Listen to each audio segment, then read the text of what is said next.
Hello friends. Did you know nearly 80% of those who watch my videos aren't subscribed? If you enjoy these stories, please hit that subscribe button and leave a like. It really helps. Thank you for being here. By the way, where are you watching from? Let me know in the comments. The Nevada desert in July is a special kind of hell. The asphalt shimmers like water that doesn't exist, and the heat makes your brain feel like it's cooking inside your skull. My name is Ambrose Whitlock, and I've been driving these roads for 12 years. Long enough to know every mile marker, every rest stop, every quirk of the desert. Or so I thought. It was a Tuesday night around 11:30 when everything went sideways. I was hauling a load of electronics from Reno to Las Vegas, a route I'd done hundreds of times. The AC in my rig was working overtime, fighting against the heat that still radiated from the pavement even hours after sunset. The stretch between Tonopah and Goldfield is particularly desolate. Nothing but sagebrush and Joshua trees for miles in every direction. No cell service either. Just you, the road, and whatever thoughts keep you company in the dark. I'd been driving for about 6 hours straight when I saw it. A faint glow off to the right, maybe a quarter mile from the highway. At first, I thought it was a trick of the light. Desert mirages don't just happen during the day. Your tired eyes can play all sorts of games with you at night. But as I got closer, the glow became more distinct. It was coming from a building, an old diner by the looks of it. The neon sign was partially lit, casting pink and blue shadows across the desert floor. I could make out part of the name, SSLVRDSRT Dinar. Half the letters were burned out. Now, here's the thing. I know this stretch of road like the back of my hand. There's never been a diner here, not in all my years of driving this route. The nearest food stop is at least 40 miles in either direction. My stomach growled, reminding me I hadn't eaten since breakfast. The protein bars in my cab weren't going to cut it, and something about the place pulled at me. Maybe it was curiosity, maybe it was hunger, maybe it was something else entirely. I slowed down, checking my mirrors. No traffic behind me, none ahead. The desert was empty except for me and this impossible diner. Against my better judgment, I pulled off the highway onto a dirt road I swear hadn't been there before. The gravel crunched under my tires as I rolled into the parking lot. There were no other vehicles, which should have been my first real warning. What diner stays open this late with no customers? But the lights were on inside, warm and inviting through the dusty windows. I parked the rig and sat there for a moment, engine idling. Something felt off about the whole situation. The building looked old, really old, like it had been sitting here since the 50s, slowly being eaten by the desert. The metal siding was rusted in places, and the windows were clouded with years of dust and grime. But through those windows I could see movement. Someone was definitely inside. I grabbed my wallet and keys, leaving the truck running. Just a quick stop, I told myself. Grab some food and get back on the road. The delivery deadline was tight, and I couldn't afford to waste too much time. The door to the diner was heavy, and it groaned when I pushed it open. A bell chimed overhead, the sound sharp in the quiet night. Inside, the place was exactly what you'd expect from an old roadside diner. Red vinyl booths, checkered floor, a long counter with swivel stools. The smell hit me immediately. Coffee, grease, and something else. Something sweet and slightly off, like fruit that's just starting to turn. "Evening, hun." The voice made me jump. Behind the counter stood a woman, maybe 60 years old, with graying hair pulled back in a tight bun. She wore a classic waitress uniform, complete with a name tag that read Minerva. Minerva Blackwood, to be exact. The tag looked new, but her uniform was faded and worn. "Didn't expect anyone this late," she said, her smile not quite reaching her eyes. but we're always happy to serve a hungry traveler. I nodded, still taking in the strange atmosphere of the place. The fluorescent lights hummed overhead, casting everything in a harsh, greenish tint. A jukebox in the corner played something I couldn't quite identify. The tune was familiar but wrong somehow, like a song played in a different key. "Coffee?" Minerva asked, already pouring a cup without waiting for my answer. "Sure," I said, sliding onto one of the counter stools. The vinyl squeaked under my weight. "And maybe something to eat, what's good?" She set the coffee in front of me. The mug was hot, almost too hot to touch, and steam rose from the dark liquid inside. "Everything's good here, but the special tonight is meatloaf. Comes with mashed potatoes and green beans. Fresh made today." Fresh made. I looked around the empty diner again. Who makes fresh food for a place with no customers? But my stomach was past caring about logic. "That sounds perfect." Minerva disappeared through a door marked kitchen, leaving me alone in the dining area. I sipped the coffee, which was surprisingly good. Strong and bitter, just how I liked it. The caffeine helped clear some of the road fog from my brain, but it also made me more aware of how strange this all was. The jukebox continued its off-key melody. I stood up and walked over to it, curious. The machine was old, probably original to the building. The song list was behind cracked glass, the titles barely readable. But what I could make out didn't make sense. Songs I knew, but with wrong dates. Songs from the 70s listed as being from the 50s. Songs from the 50s that I'd never heard of. "Food's up." Minerva's voice pulled me back to the counter. A plate sat steaming where I'd been sitting. The meatloaf looked perfect. Too perfect. Like something from a photograph in a cookbook. The mashed potatoes were sculpted into a perfect mound. Not a lump in sight. The green beans were bright green, almost glowing under the fluorescent lights. "Looks great," I said, sitting back down. Minerva watched me, that same not quite right smile on her face.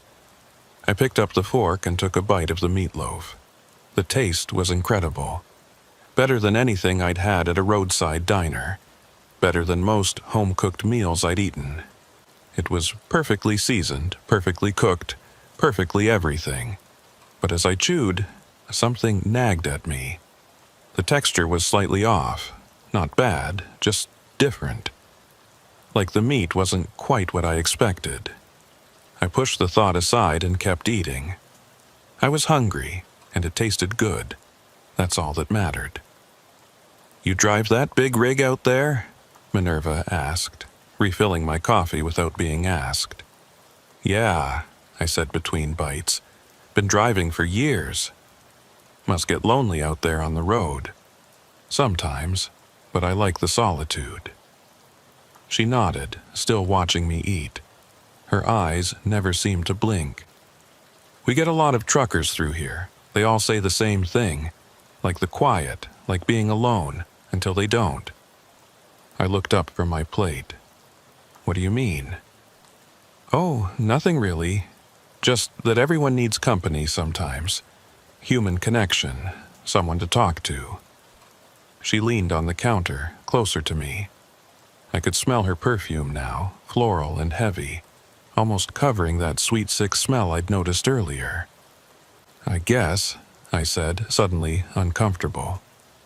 I focused on finishing my meal, wanting to get back on the road. The food was settling heavy in my stomach now, and I was starting to feel drowsy. Too drowsy for just having drunk coffee. "You feeling all right, hun?" Minerva asked. Her voice sounded distant, like she was speaking from the other end of a tunnel. I tried to answer, but my tongue felt thick in my mouth. The room started to spin slightly, the fluorescent lights creating trails when I moved my head. I gripped the counter, trying to steady myself. "Maybe you should rest a bit," Minerva said. "We've got rooms in the back. Lots of truckers rest here." Rooms? This was a diner, not a motel. I tried to stand, but my legs felt like rubber.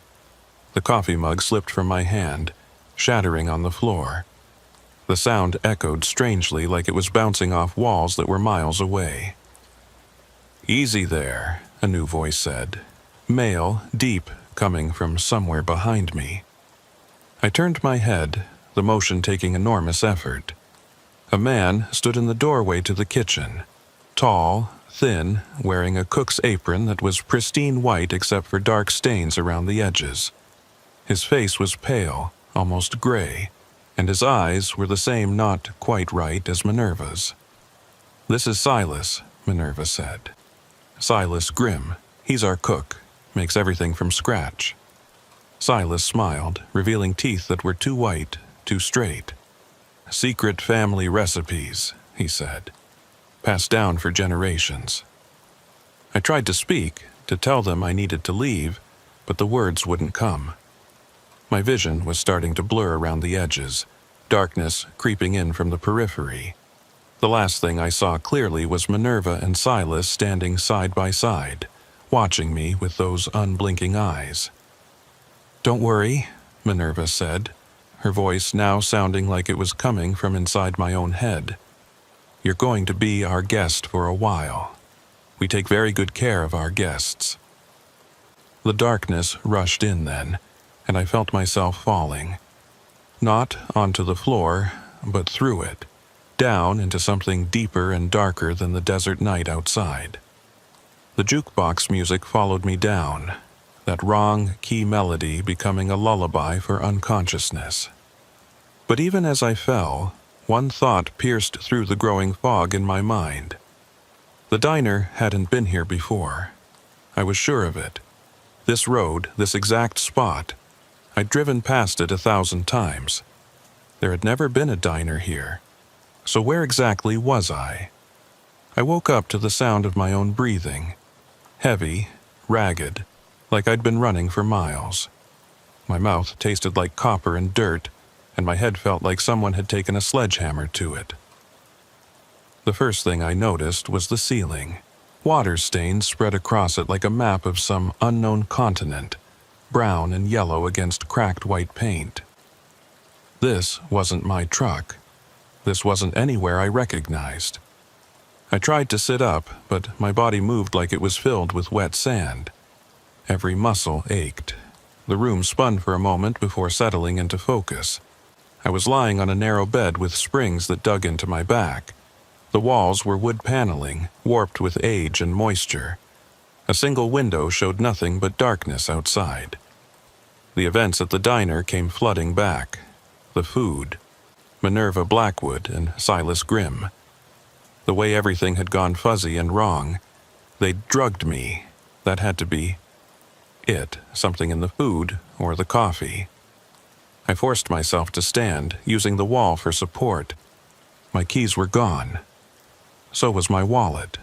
My phone, too. They'd taken everything. The room had one door, painted white but peeling, revealing layers of different colors underneath like geological strata. I tried the handle, locked from the outside. Panic started to set in, but I pushed it down. Panic wouldn't help. I needed to think clearly. I was Ambrose Whitlock. I'd been driving for 12 years, and I'd gotten out of bad situations before. This was just another problem to solve. The window was my next option. It was small, maybe 2 feet by 2 feet, but I might be able to squeeze through. I pressed my face against the glass, trying to see outside. Nothing but desert and the faint outline of mountains in the distance. No lights, no roads visible. But there, maybe 50 yards away, I could make out the shape of my rig. They hadn't moved it far. The window was painted shut, years of paint sealing it closed. I looked around the room for something to pry it open with. There was nothing but the bed and a small dresser that was bolted to the floor. The bed frame was metal, though. Old iron, the kind they don't make anymore. I flipped the mattress off, ignoring the cloud of dust and the things that scurried away from the light. The bed frame had posts that might work. I grabbed one, testing its strength. It took effort, but I managed to work it loose, unscrewing it from the frame. Now I had a weapon, or at least a tool. I went back to the window and started working the post into the gap between the window and the frame. Paint chips fell like snow as I pried. The window groaned but didn't budge. I kept at it, sweat running down my face despite the cool night air seeping through the cracks. Then I heard footsteps in the hallway outside. I froze, the bedpost still in my hand. The footsteps were slow, deliberate. They stopped right outside my door. I heard breathing, heavy and wet. Then a voice, but not Minerva's or Silas's. This was different. Younger, maybe, but with something wrong about it. "You awake in there?" the voice asked. Male, with a slight wheeze. "They can tell when you're awake. No point pretending." I stayed silent, gripping the bedpost tighter. "I was a trucker too," the voice continued. 3 weeks ago, maybe 4. Hard to keep track of time here. Names... Well, it doesn't matter what my name was. I'm nobody now, just like you're going to be. "What do you want?" I asked, my voice rough from whatever they'd given me. There was a laugh, but it sounded more like a cough. "Want? I don't want anything. They just send me to check on the new ones. Make sure you're settling in. Let me out of here." "Can't do that. Door's locked from the outside, and they have the keys. Besides, where would you go? We're nowhere. This place, it's not on any map. It's not supposed to exist." "That's impossible. Every place is somewhere." Another laugh, cough. "You still think the world works the way you thought it did? Give it time. You'll learn. We all do." "How many others are there?" Silence for a moment. Then, enough. They keep us in different rooms. Can't have us talking too much, comparing notes. But I've heard them through the walls, crying mostly, some praying. One guy just screams every night around 3. You'll hear him soon enough. "What do they want with us?" "They feed people," he said simply. "That's what they do. They feed people, and then they keep them, like a collection, like trophies. But it's more than that. They're changing us somehow. The food, it does things to you. You'll see." I moved back to the window, working the bedpost into the gap with renewed urgency. "I'm getting out of here." "Sure you are. We all thought that at first. But the window's too small, even if you get it open. And even if you squeeze through, where you gonna go? Your truck won't start. They did something to it. All our trucks are out there, just sitting in the desert like metal tombstones." The window cracked, not much, just a small fracture in the glass, but it was progress. I kept working. "They'll be coming soon," the voice said. "With more food. You won't want to eat it, but you will. The hunger gets to you eventually, and once you eat enough of it, you stop wanting to leave. You start to understand that this is where you belong now. You're insane. Maybe. Probably. But I'm also right. You'll see." The footsteps started again, moving away down the hall. Then they stopped, and the voice came one more time. Fainter now. "Oh, and don't bother trying to break the window. Even if you do, they'll hear it. They hear everything." I kept working anyway. What else was I going to do? The crack in the window grew longer, spreading like lightning across the glass. If I could break it cleanly, maybe I could minimize the noise. But as I worked, I heard other sounds. From the rooms around me. Soft crying from one direction. Mumbling from another. And from somewhere below, the sound of a jukebox playing that same wrong key music from the diner. The window finally gave way with a sharp crack. Not the whole thing, just a section about the size of my hand. Cool air rushed in, carrying the scent of sage and dust. I carefully removed the broken pieces, trying not to cut myself. The opening wasn't big enough to crawl through, but maybe I could enlarge it. That's when I saw the lights. Out in the desert, beyond where my truck sat, there were lights moving. Not headlights, but something else. Like lanterns or torches, bobbing up and down as they moved through the darkness. There were dozens of them, forming a rough circle, maybe a quarter mile from the building. As I watched, the lights began to move in unison, creating patterns in the darkness. It was hypnotic, almost beautiful, until I realized they were getting closer. Whatever was carrying those lights was heading toward the building. Toward me. I backed away from the window, my heart hammering. This was worse than I'd thought. This wasn't just two crazy people running some twisted operation. This was something bigger, something organized. A key rattled in the lock. I spun around, raising the bedpost like a club. The door opened slowly, and Minerva Blackwood stood there, still in her waitress uniform, still wearing that not quite right smile. Behind her stood Silas Grimm, and behind him, in the shadows of the hallway, I could see other figures. Tall, thin, moving with that same deliberate slowness. Now, Minerva said, her voice sweet like spoiled honey. No need for violence. We're all friends here. Stay back, I warned, gripping the bedpost tighter. You broke the window, she observed, not seeming particularly concerned. That's going to make the room cold, but don't worry. We'll move you to a better one. One without windows. Some of our guests find windows troubling. I'm not your guest, I'm your prisoner. Such harsh words. She stepped into the room, and I could smell that floral perfume again. So strong it made my eyes water. We prefer to think of it as hospitality. You were hungry, we fed you. You were tired, we gave you a place to rest. Isn't that what hospitality is? You drugged me. We prepared you, Silas corrected, his voice flat and emotionless. The transformation requires preparation. Your body needs to be receptive. Transformation? What transformation? Minerva's smile widened, showing too many teeth. You'll understand soon. Everyone does eventually. Fighting it just makes it harder, more painful. But if you accept it, embrace it, it can be almost pleasant. I swung the bedpost at her, but my movements were sluggish, like I was moving through water. She stepped aside easily, and Silas grabbed my wrist with surprising strength. His skin was cold, so cold it burned. Now, Minerva said again. Let's not be difficult. It's time for your next meal.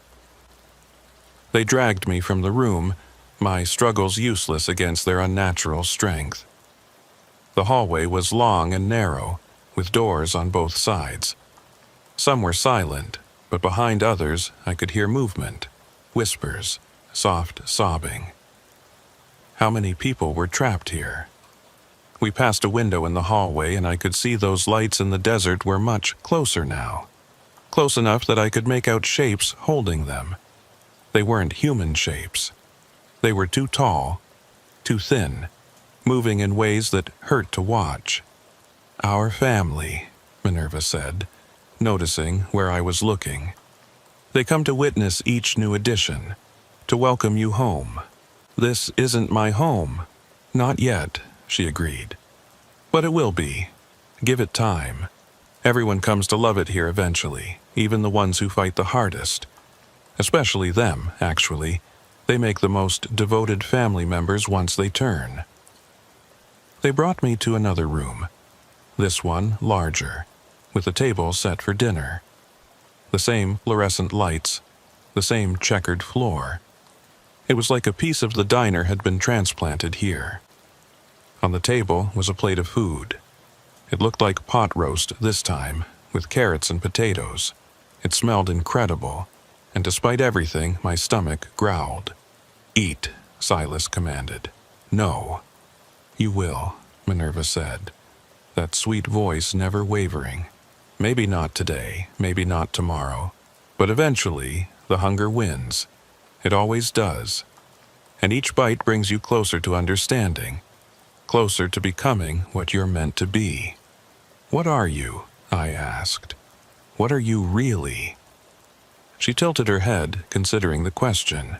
We're feeders. We've always been feeders. Since before your highways were built, before your trucks were invented. We feed the hungry, and in return, they become part of us, part of the family. It's a fair trade, don't you think? You're insane. Perhaps. But we're also eternal, and soon you will be too.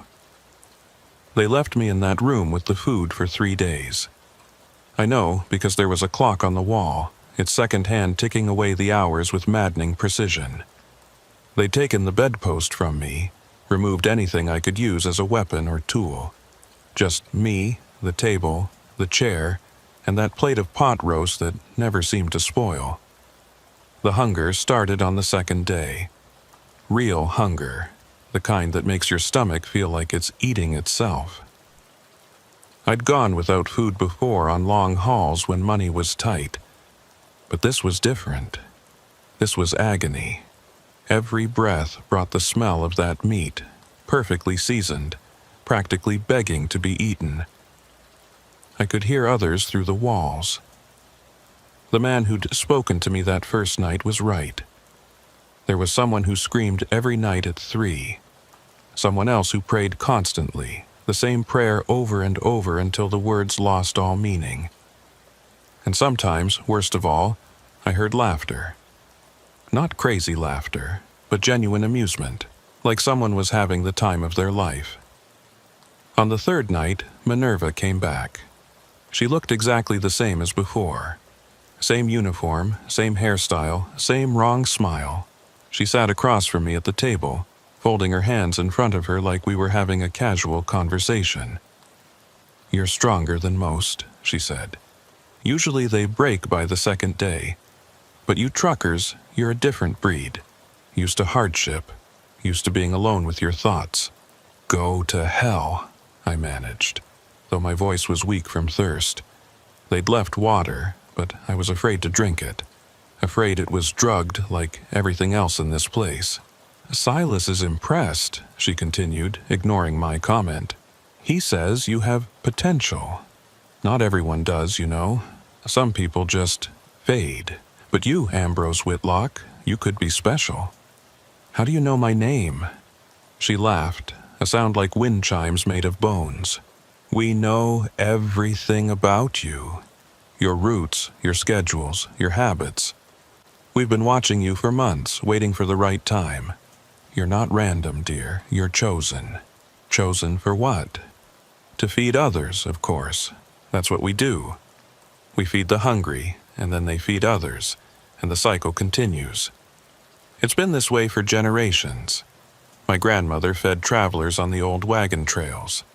Her grandmother fed indigenous peoples before that. We adapt to the times, but the purpose remains the same. You're serial killers. Such a limited way of thinking. We don't kill anyone. We transform them, make them better, stronger, part of something greater than themselves." She reached across the table and touched the plate, sliding it closer to me. "All you have to do is eat." My stomach cramped violently at the sight of the food so close. "What's in it? What are you feeding people? Does it matter? It's nourishment. It's survival. It's evolution." She stood up, smoothing her uniform. "I'll leave you to think about it. But remember, Ambrose, the longer you wait, the harder it becomes. Your body is already changing, already adapting to its new environment. Fighting it only causes pain." She left, and I was alone again with the food. The meat had a slight sheen to it now, like it was sweating. But it still smelled incredible. My hand shook as I reached for the fork, then pulled back. No, I wouldn't give in. I couldn't. But by the fourth day, I was delirious. The room spun when I stood. My tongue felt like sandpaper. The hallucinations started, shadows moving in the corners, whispers that might have been real or might have been my mind fracturing. And through it all, that damn clock kept ticking. That's when I heard something different. Not through the walls, but from outside. Engines, truck engines, multiple ones approaching from the highway. My heart leaped. Maybe someone had reported me missing. Maybe help was finally coming. I crawled to the door, pressing my ear against it. I could hear commotion in the building. Footsteps moving quickly, doors opening and closing. Minerva's voice, sharp and commanding, though I couldn't make out the words. Then, clear as day, I heard a voice I recognized. "Where is he? Where's Ambrose?" It was my dispatcher back in Reno, old Ray Carpenter, who'd been sending me on runs for 5 years. But how? How did he know where to find me? The door to my room flew open. Silas Grimm stood there, his pale face twisted with something that might have been anger or fear. "Get up," he commanded. "Now." I tried to stand but collapsed. 4 days without food had taken its toll. Silas grabbed me under the arms and hauled me up like I weighed nothing. He half carried, half dragged me down the hallway. We passed other open doors, and I caught glimpses of the other prisoners. They looked like I felt. Hollow-eyed, emaciated, broken. We emerged into the diner area, and I saw them. 3 truckers, big guys with baseball bats and tire irons. But they weren't moving. They stood frozen in place, their eyes wide with terror. And standing behind the counter, still smiling that horrible smile, was Minerva. "Gentlemen," she said sweetly, "how nice of you to join us for dinner." That is when I noticed the plates in front of them. Full plates, steam rising from fresh food, and their hands were moving slowly, mechanically, bringing forks to their mouths even as their eyes begged for help. "No!" I tried to shout, but it came out as a whisper. "Don't eat it!" Too late. They were chewing, swallowing, their bodies acting against their will. Minerva watched with satisfaction as they ate every bite. "Your friends were so concerned about you," she said to me. "So we invited them to stay. The more the merrier, don't you think?" The 3 truckers finished their meals and stood up in unison. The terror in their eyes was replaced by something else, emptiness. Like someone had reached inside and scooped out everything that made them human. "Take them to their rooms," Minerva instructed Silas. "Let them rest. They've had a long journey." "What did you do to them?" I demanded. "The same thing we're going to do to you eventually." But they were easier. They came here full of anger, full of violence. Those types always fall the fastest. You, though, you're different. You came here with curiosity, with caution. That's why you're still fighting. Silas started leading the 3 men away, and they followed without resistance. As they passed me, one of them, a young guy named Bradley I'd met at a truck stop once, looked at me. For just a second, I saw recognition in his eyes. Then it was gone, replaced by that terrible emptiness. "You see," Minerva said, "it's so much easier if you just accept it. The food doesn't just nourish your body, it nourishes your soul. It takes away the pain, the fear, the loneliness. All those dark thoughts that keep you up at night on those long, empty highways. Wouldn't you like to be free of all that?" "I'd rather die." "No, you wouldn't. If you wanted to die, you would have found a way by now. You want to live. You just don't want to live like this. But this is temporary. What comes after, that's eternal." She brought out a new plate. This time, it was a burger and fries. The burger was perfect, juice dripping down the sides. The cheese melted just right. The fries were golden brown and crispy. My mouth watered involuntarily. "Last chance," she said. "Eat willingly, and you keep some part of yourself. Keep fighting, and will feed you anyway, but you'll lose everything. You'll be like your friends there, empty vessels, waiting to be filled with purpose. I looked at the plate. I looked at her. I thought about my life on the road. The loneliness she mentioned was real. The dark thoughts were real. Would it really be so bad to let go, to become something else? My hand moved toward the burger. Minerva smiled wider. Then I heard it. That jukebox music from the first night, playing from somewhere in the building. That wrong key melody that had started all this. And I remembered something. Music doesn't play wrong naturally. It has to be made wrong, deliberately changed. Just like they were trying to change me. I grabbed the plate and threw it at Minerva's face. She didn't dodge. The food splattered across her, and for the first time, her smile faltered. The facade cracked, and I saw something underneath. Not a face, not really. Something older, hungrier, with too many teeth and eyes that weren't quite where eyes should be. "You stupid, stubborn man," she hissed, her voice no longer sweet, but raw and ancient. "You could have been special. You could have been one of us. Now you'll just be meat." She lunged at me, moving faster than anything human should move. But 4 days without food had done something to me. Not made me weaker, but lighter, clearer. I rolled aside, and she crashed into the table. I ran, not toward the exit, Silas was blocking that, but toward the kitchen. There had to be a back door. There's always a back door. Behind me, I heard Minerva shrieking orders, heard Silas's heavy footsteps following. The kitchen was a nightmare. Pots bubbled on stoves with things inside that didn't look like food. Meat hung from hooks, but the shapes were wrong. Too long, too familiar. I didn't look closer, I couldn't. There was a door at the back, heavy and metal with a push bar. I slammed into it and it flew open, spilling me into the desert night. The cool air hit me like a slap, clearing my head even more. My truck was 50 yards away. The keys were gone, but I knew where I kept the spare. Every trucker has a spare hidden somewhere. Mine was in a magnetic box under the fuel tank. I ran, my legs shaking, my lungs burning. Behind me, the diner's door burst open. I didn't look back. The magnetic box was there, rusty but intact. My fingers fumbled with it, and the key fell into the sand. I dropped to my knees, searching frantically. Found it. Climbed into the cab.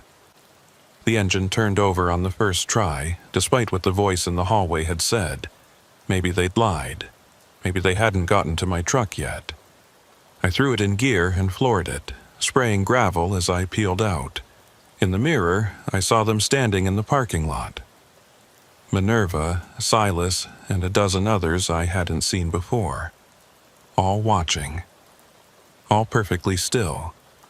But they weren't following. Why weren't they following? I drove for 3 hours straight, pushing my rig as hard as it would go. No stops, no slowing down, just the endless black ribbon of highway stretching ahead. My hands were welded to the wheel, knuckles white, shoulders locked. Every few seconds I checked the mirrors, expecting to see headlights pursuing me. But there was nothing. Just the empty desert night.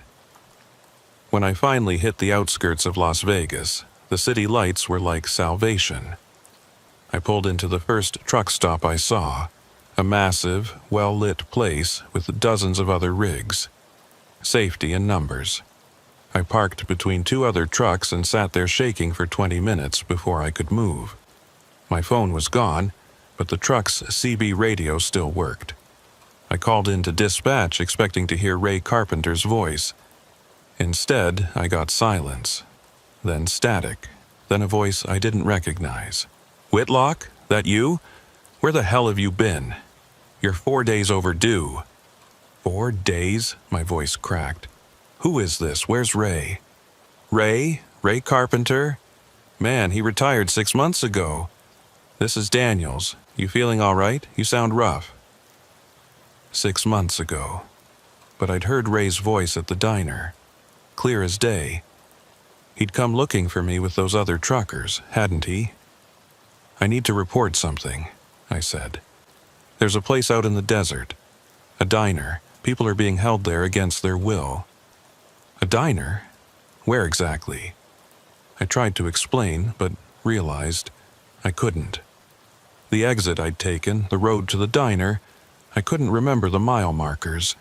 It was like trying to recall a dream, the details slipping away the more I reached for them. Never mind, I said. I'll file a report when I get in. I delivered my load 12 hours late. The client was furious, but I didn't care. I was alive. That was all that mattered. The company docked my pay and put a note in my file, but they didn't fire me.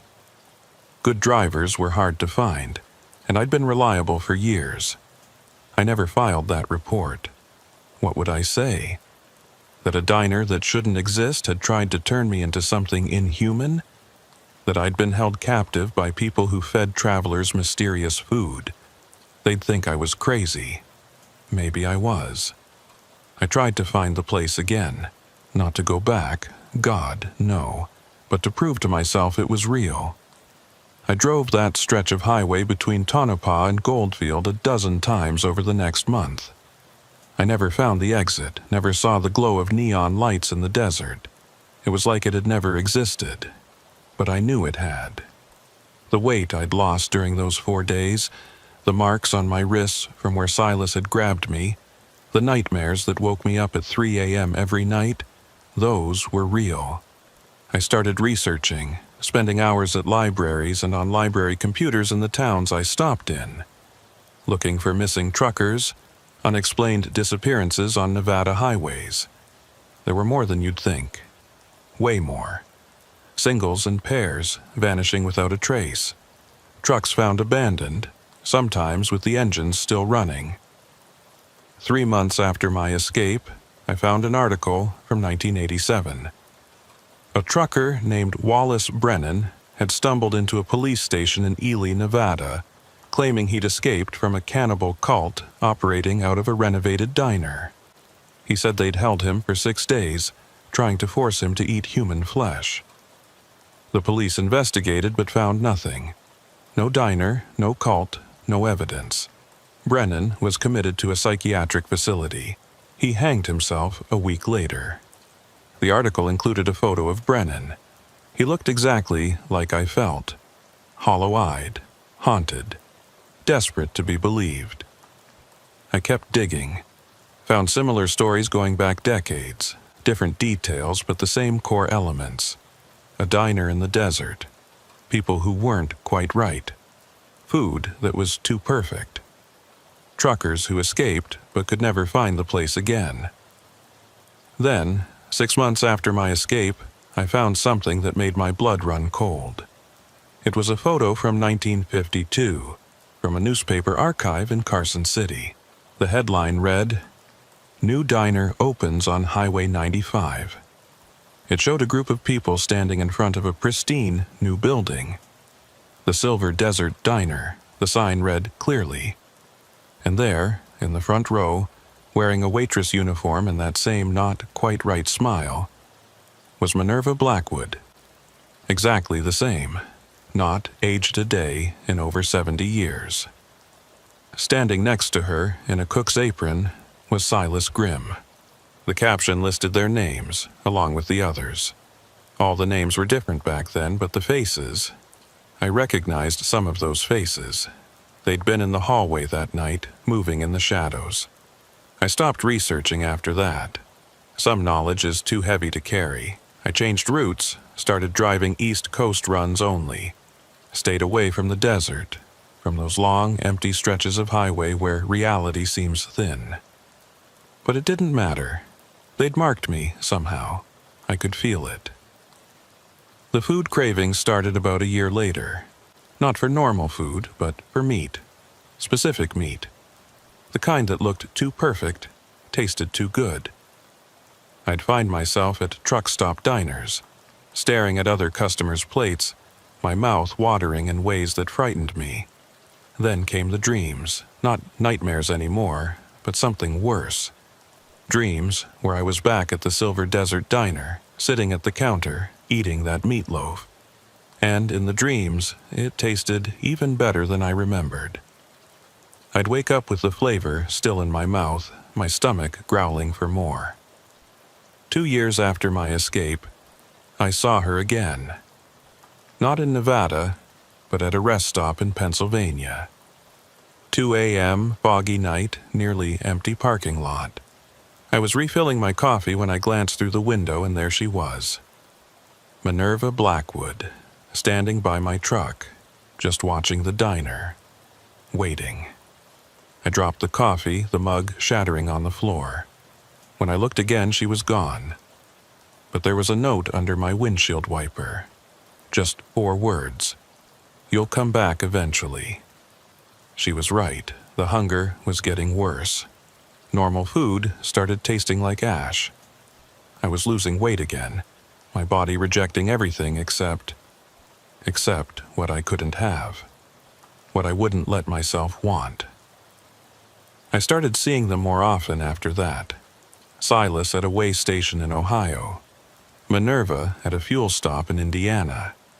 Other faces I recognized from that night, scattered across the country like they were following me, or waiting for me to break. 3 years now. 3 years since I escaped the Silver Desert Diner. I'm writing this in a motel room in Missouri, trying to document what happened while I still can, while I'm still me, because I can feel it happening. The change Minerva talked about. My teeth feel different, sharper. My eyes see better in the dark. And the hunger, God, the hunger never stops now. I catch myself looking at other drivers differently. Not as people, but as something else. Something that needs to be fed. I know what I'm becoming. I've known for months now. The food at the diner, even the little I consumed that first night, it did something to me. Changed me at some fundamental level. I'm turning into one of them. Slowly, fighting at every step of the way, but inevitably. Last week, I found myself on Highway 95 again. I'd told myself I was taking a shortcut, but that was a lie. I was looking for the exit, looking for the diner. Part of me, a growing part, wanted to go back, wanted to finish what they'd started. I didn't find it, not yet, but I know it's out there, waiting. And I know that one night, when the hunger becomes unbearable, when the last of my humanity finally slips away, I'll find that exit again. I'll pull into that parking lot, and Minerva will be there smiling that wrong smile, welcoming me home. They don't force you to become one of them. That's the real horror of it. They just start the process, then let time and hunger do the rest. Let you come back on your own, defeated and desperate, ready to embrace what you've become. I've left instructions with a lawyer. If I disappear, this document gets sent to every major news outlet, every trucking association, every law enforcement agency in Nevada. Maybe someone will believe it. Maybe someone will investigate. Maybe they'll find the Silver Desert Diner and shut it down.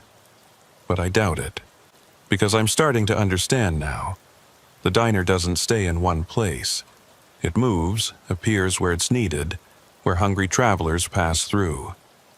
It's not a building, it's a trap, a web, and once you're caught in it, even if you escape, you're never really free.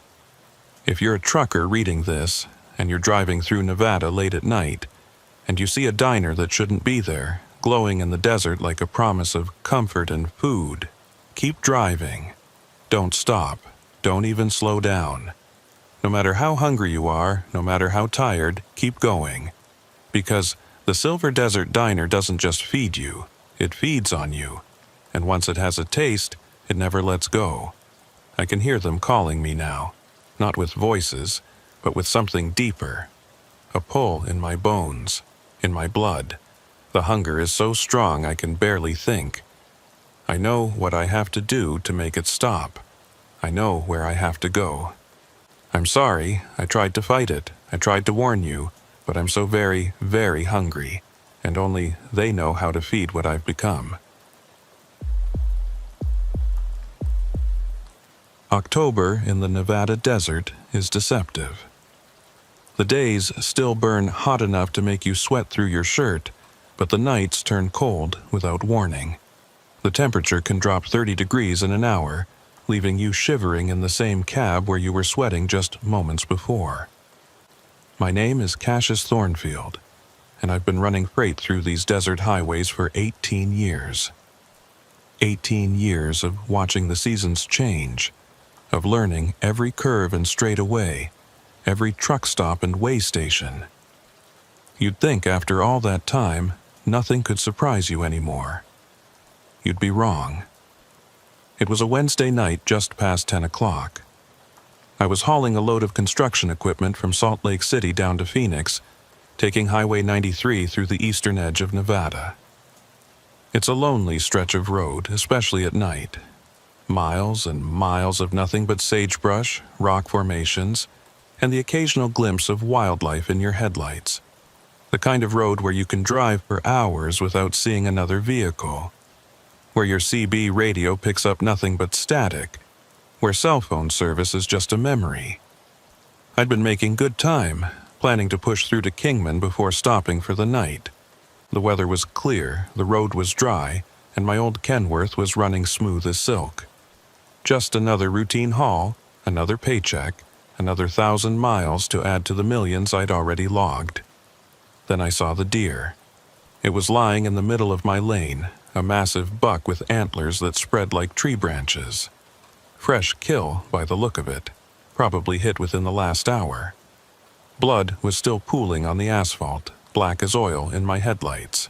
No other vehicles around, so whoever hit it had just kept going. Happened all the time out here. City folks in their SUVs probably didn't even know what they'd hit until they got home and saw the damage to their front end. I started to slow down, planning to steer around it. But as I got closer, I noticed something that made me bring the truck to a complete stop. The deer wasn't just lying there randomly. It had been arranged, positioned.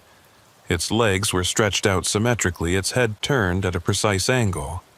Someone had taken the time to move it after it died. That should have been my first warning. I sat there for a moment, engine idling, trying to make sense of what I was seeing. In all my years on the road, I'd seen plenty of roadkill. Deer, elk, coyotes, even the occasional cow that had wandered through a broken fence. But I'd never seen one arranged like this. It looked almost ceremonial, like some kind of offering or warning. The smart thing would have been to drive around it and keep going, but the way it was positioned, right in the center of the lane, there wasn't much room to maneuver. The shoulder was soft sand on the right, a drop-off on the left. With a fully loaded trailer, I couldn't risk it. I was going to have to move the deer. I grabbed my work gloves and a flashlight from the cab, then climbed down. The night air was crisp, carrying the scent of sage and something else, something metallic and wrong.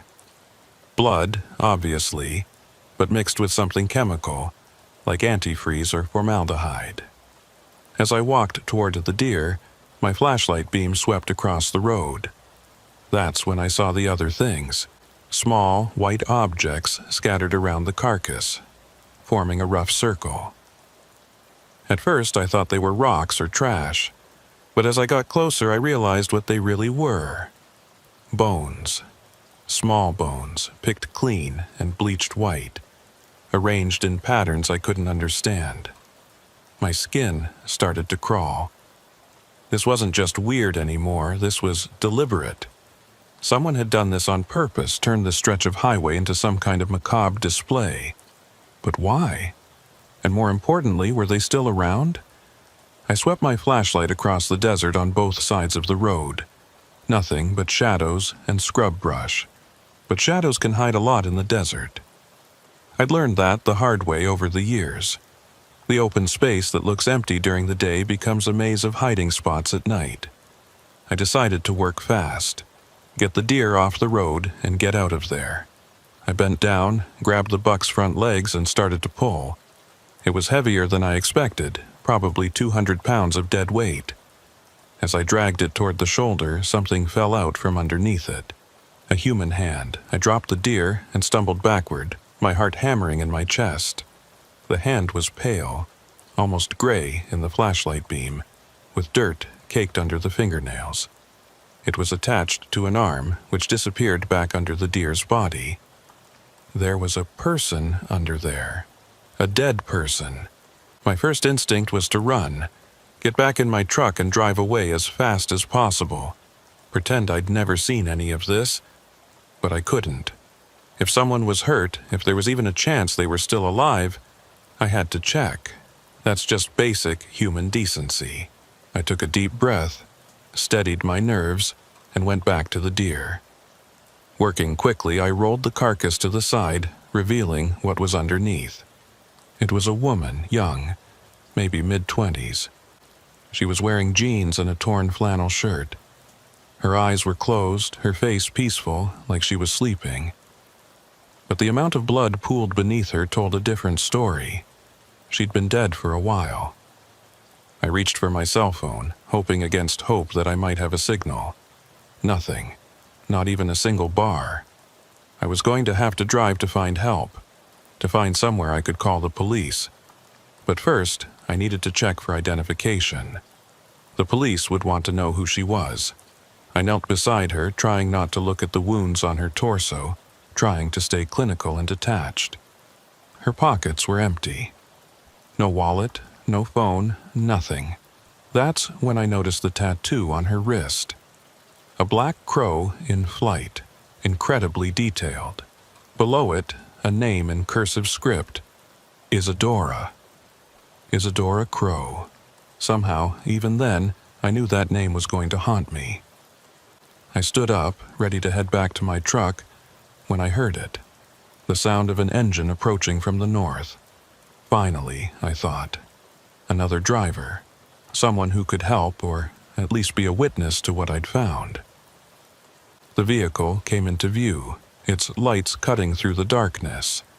It was a police cruiser, Nevada Highway Patrol by the markings. Relief flooded through me. I wouldn't have to drive for help after all. The authorities were already here. The cruiser pulled up behind my truck, its spotlight sweeping across the scene. I raised my hand to shield my eyes from the glare. The driver's door opened, and an officer stepped out.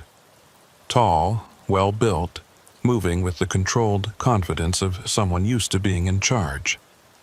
"Evening," he called out, his hand resting on his service weapon.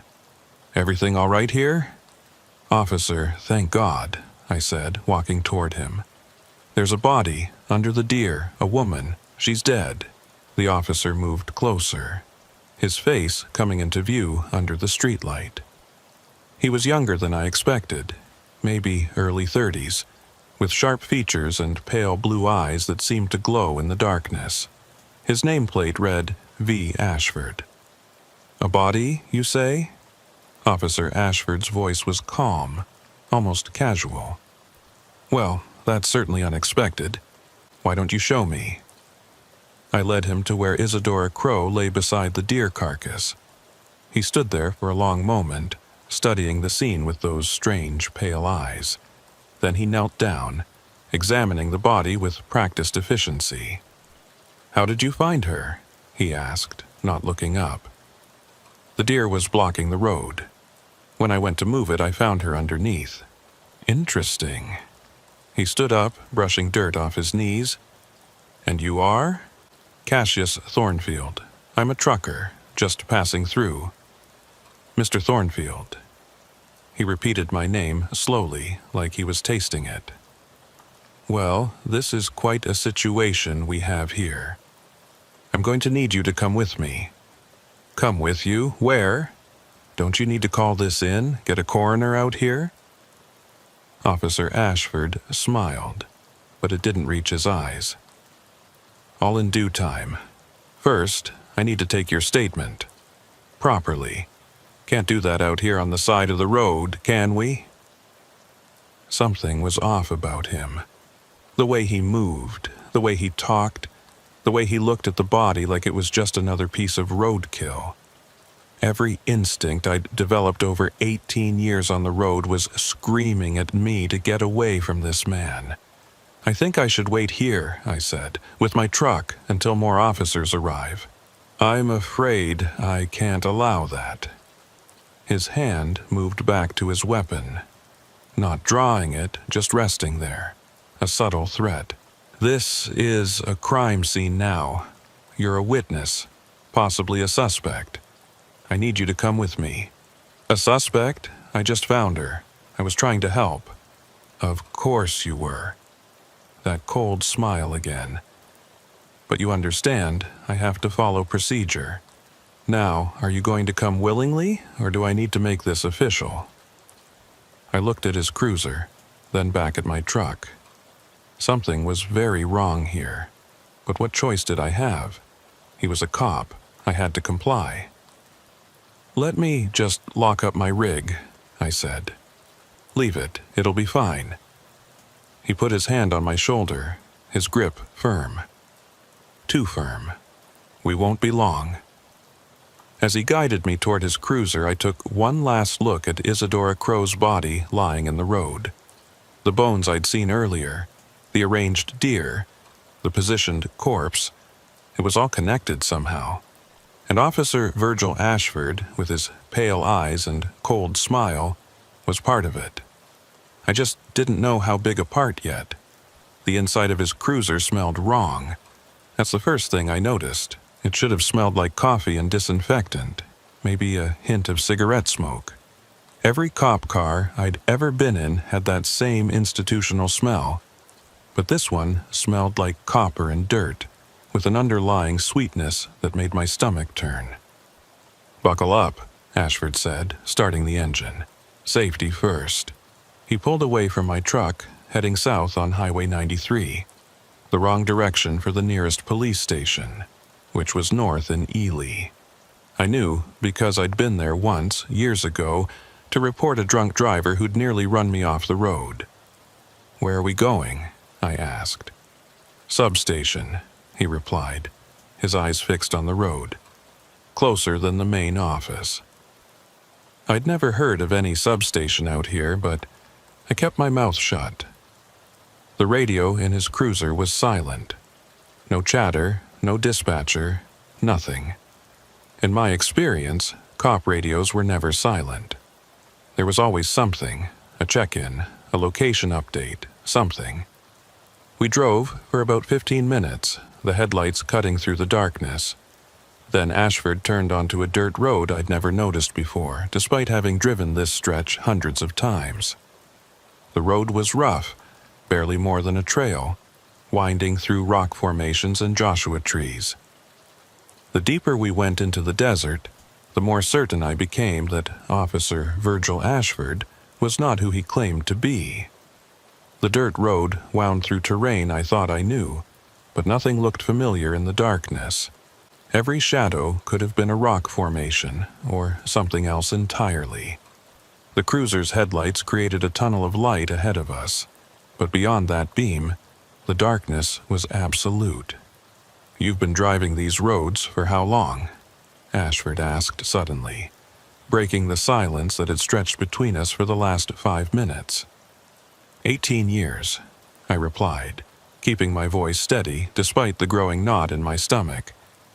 18 years, he repeated, nodding slowly. That's a long time. You must have seen some interesting things out here. The desert's full of surprises. Indeed it is. He glanced at me, those pale eyes catching the dashboard light.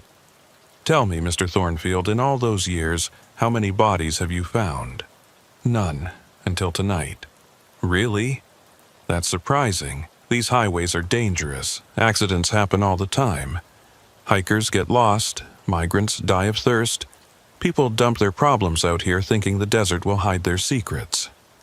He paused, letting that sink in. But the desert always gives up its secrets eventually. Always. The road got rougher, and I had to brace myself against the door as the cruiser bounced over rocks and ruts. We'd been driving for 20 minutes now, far longer than it should have taken to reach any kind of police facility. My truck was miles behind us, alone on the highway with Isadora Crow's body. This was all wrong. "How much further?" I asked. "Not far now." We crested a small rise, and below us I could see lights. Not many, just a few buildings clustered together in a valley between two ridges. It looked like an old mining camp, the kind that dotted the Nevada desert, abandoned when the ore ran out. But these buildings had lights in the windows, and I could see vehicles parked outside. "This doesn't look like a police substation," I said. Ashford pulled to a stop in front of the largest building, a 2-story structure that might have been a company office back in the mining days. The wood siding was weathered gray, and the windows were covered with bars that looked newer than the building itself. "Appearances can be deceiving," he said, turning off the engine. "Come on, let's get this over with." I didn't move. "I want to call my dispatcher, let them know where I am. No cell service out here, you can call from inside. Then I'll use your radio." He smiled that cold smile again. "Radio's broken. Has been for weeks. Budget cuts, you know. Now, are you going to get out, or do I need to encourage you?" His hand moved to his weapon again, but this time when he shifted, his jacket opened slightly, and I saw something that made my blood run cold. His badge was wrong. Not just a little off, but completely wrong. It looked like something you'd buy at a costume shop, shiny and fake, with police written in the wrong font. He wasn't a real cop. He never had been. I had 2 choices: get out of the car and go along with whatever this was, hoping for a chance to escape later, or try to fight now while we were still in the vehicle. Neither option was good, but compliance might buy me time to figure out what was really going on.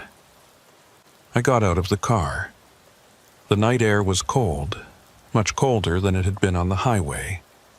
My breath misted in front of me as Ashford led me toward the building. As we got closer, I could hear voices inside, multiple people talking in low tones. The front door was heavy wood, reinforced with metal brackets. Ashford pushed it open, and we stepped inside.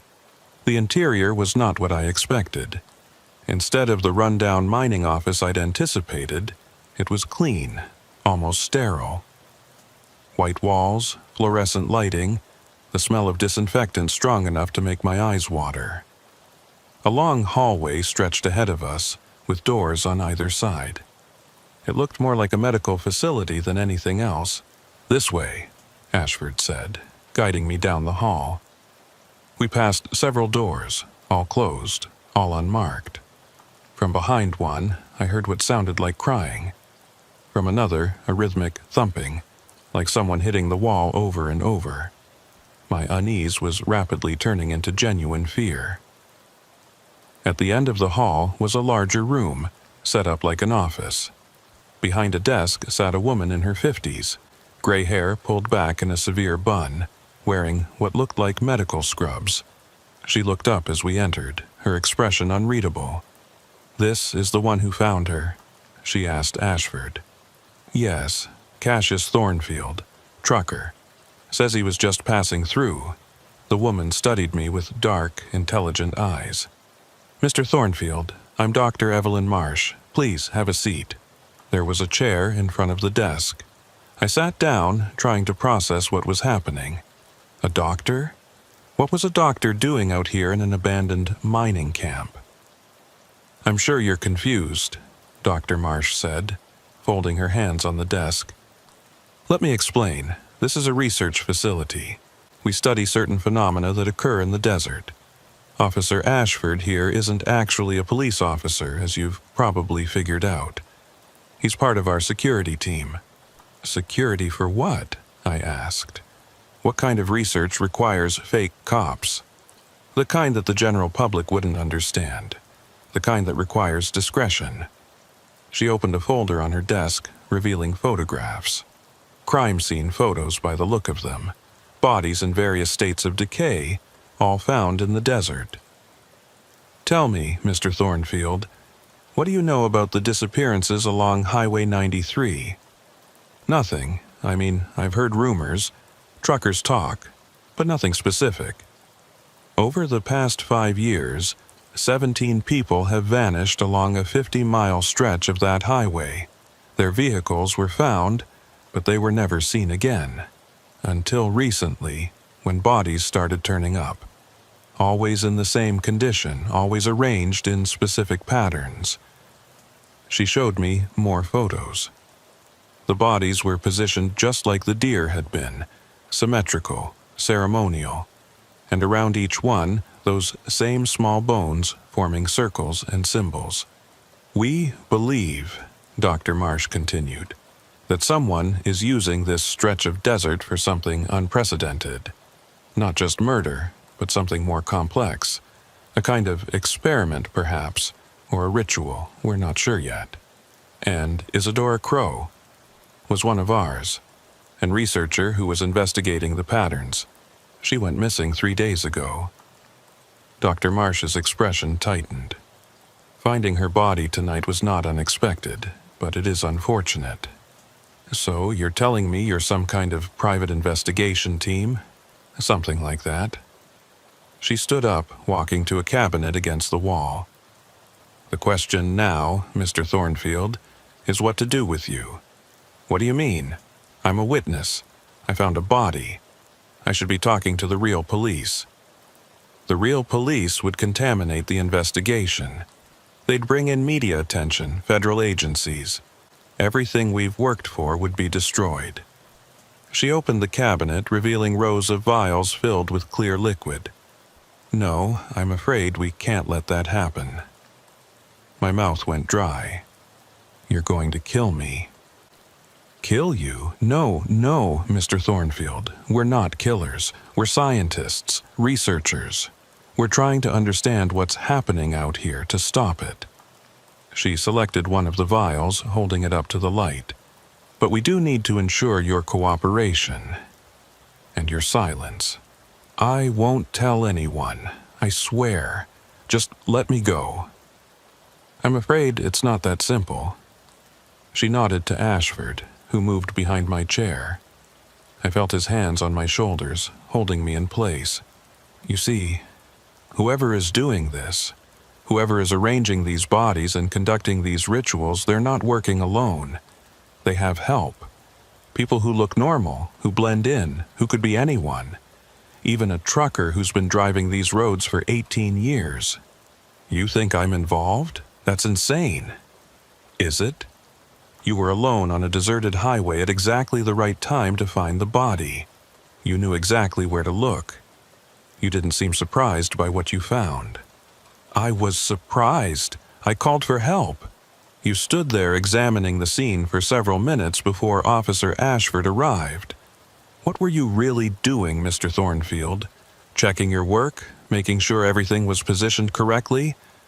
I tried to stand, but Ashford's grip was like iron. This is crazy.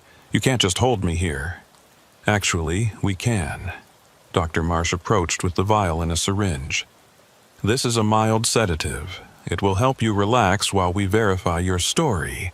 If you're telling the truth, you have nothing to worry about. And if you decide I'm not... She didn't answer, just nodded to Ashford again. I felt a sharp pain in my neck as the needle went in. The world immediately began to blur around the edges. The truth always comes out, Mr. Thornfield, Marsh said, her voice seeming to come from very far away, one way or another. The last thing I saw before the darkness took me was a map on the wall behind her desk. A map of Highway 93 with red pins marking locations. 17 pins for 17 disappearances. But there were other colors too. Blue pins, green pins, yellow pins. dozens of them scattered across the desert. Whatever was happening out here was bigger than just 17 missing people. Much bigger. When I woke up, I was in a different room. This one had no windows, just white walls and a single fluorescent light that hummed constantly. I was lying on a narrow cot, still wearing my clothes but missing my boots and belt. My head felt like it was stuffed with cotton, and my mouth tasted like copper. I sat up slowly, waiting for the room to stop spinning. There was a door, metal with a small window at eye level. I stumbled over to it and looked out. Another hallway, this one narrower than the first. I tried the handle, locked, of course. "Hey!" I shouted, my voice hoarse. "Hey, someone, let me out!" No response.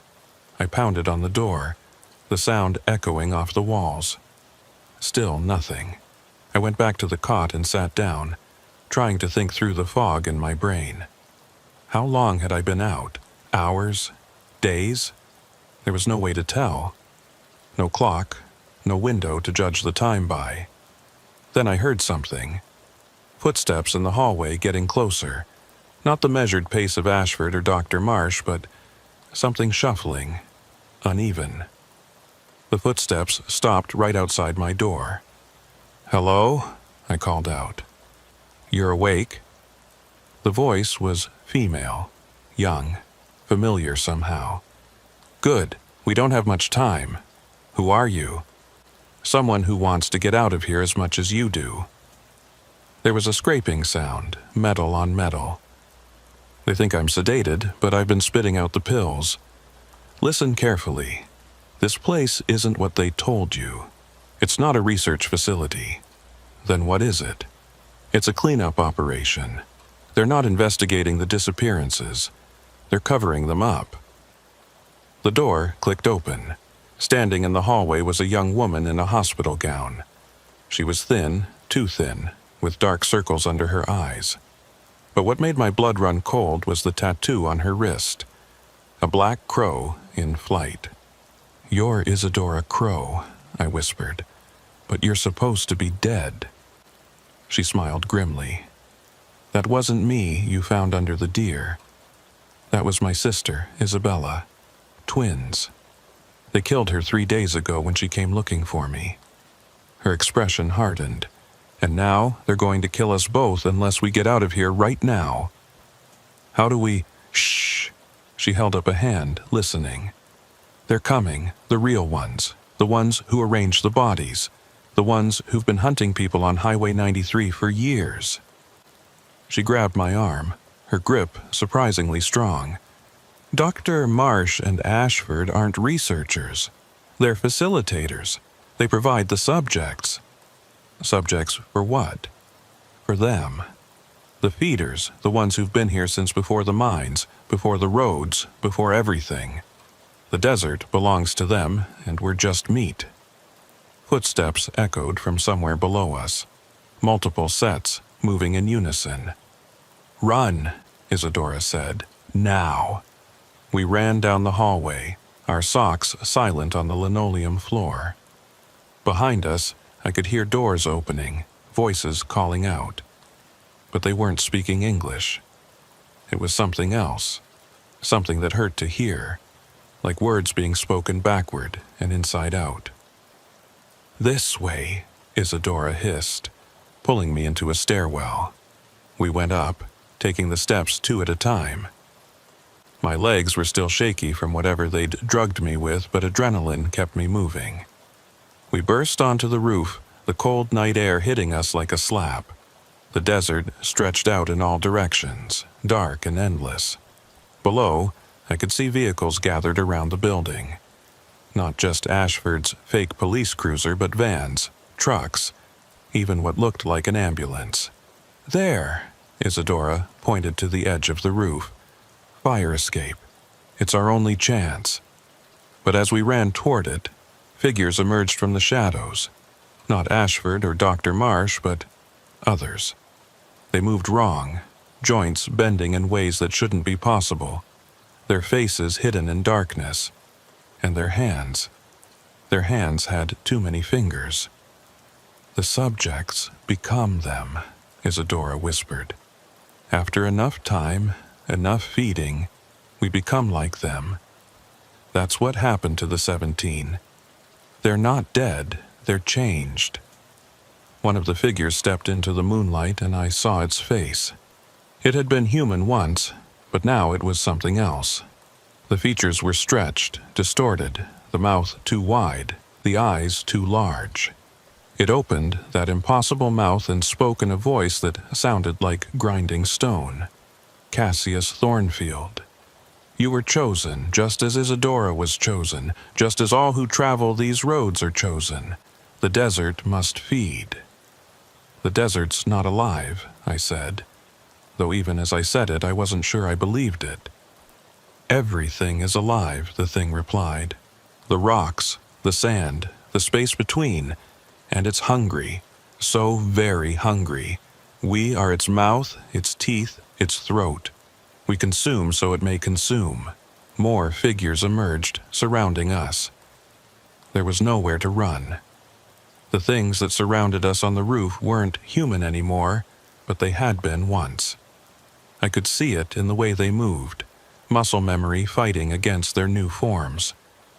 One of them still wore the remnants of a trucker's cap, stretched and torn to fit its elongated skull.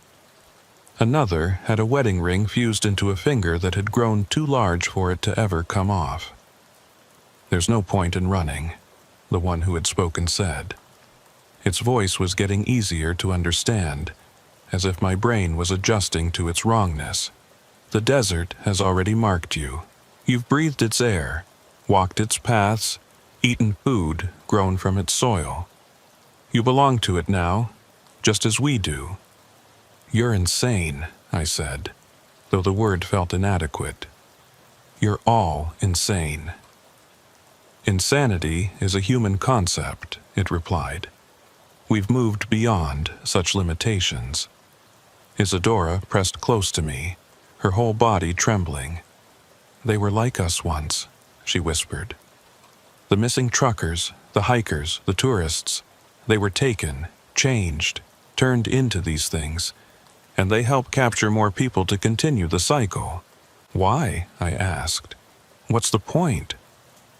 The thing that had been a trucker tilted its head at an impossible angle. The desert must grow. It must spread. Each person we take, each transformation, extends its reach. Soon, it won't just be Highway 93. It will be all the highways, all the roads, all the paths that cross this land. That's impossible. Is it? Dr. Marsh's voice came from behind us. She had emerged from the stairwell, along with Ashford and several others in medical scrubs. But now I could see they weren't quite right either. Their movements were too fluid. Their eyes reflected light like a cat's. Mr. Thornfield, you've driven these roads for 18 years. Haven't you felt it? The way certain stretches seem longer at night? The way your radio picks up stations that shouldn't exist? The way you sometimes see things in your mirrors that aren't there when you look back? I had felt those things. Every trucker had. We just didn't talk about it. Wrote it off as highway hypnosis, tired eyes, too much coffee, or not enough sleep. The desert has been calling to you for years, she continued. We just help answer that call. By killing people, by turning them into monsters, by evolving them, by helping them become part of something greater than themselves. She pulled out another syringe, this one filled with something dark and viscous. This is the catalyst, a combination of organic compounds found only in certain parts of the desert, mixed with, well, let's call it the essence of those who came before. One injection, and the transformation begins. It's quite painless, actually. Some even describe it as euphoric. Stay back, I warned, though I had nothing to defend myself with. There's nowhere to go, Mr. Thornfield. Even if you could get past us, even if you could make it back to your truck, where would you run? The desert is everywhere. And now that you know the truth, now that you've seen us, You can't be allowed to leave unchanged. The circle of transformed beings was closing in. Their wrong-jointed movements were hypnotic in their alienness.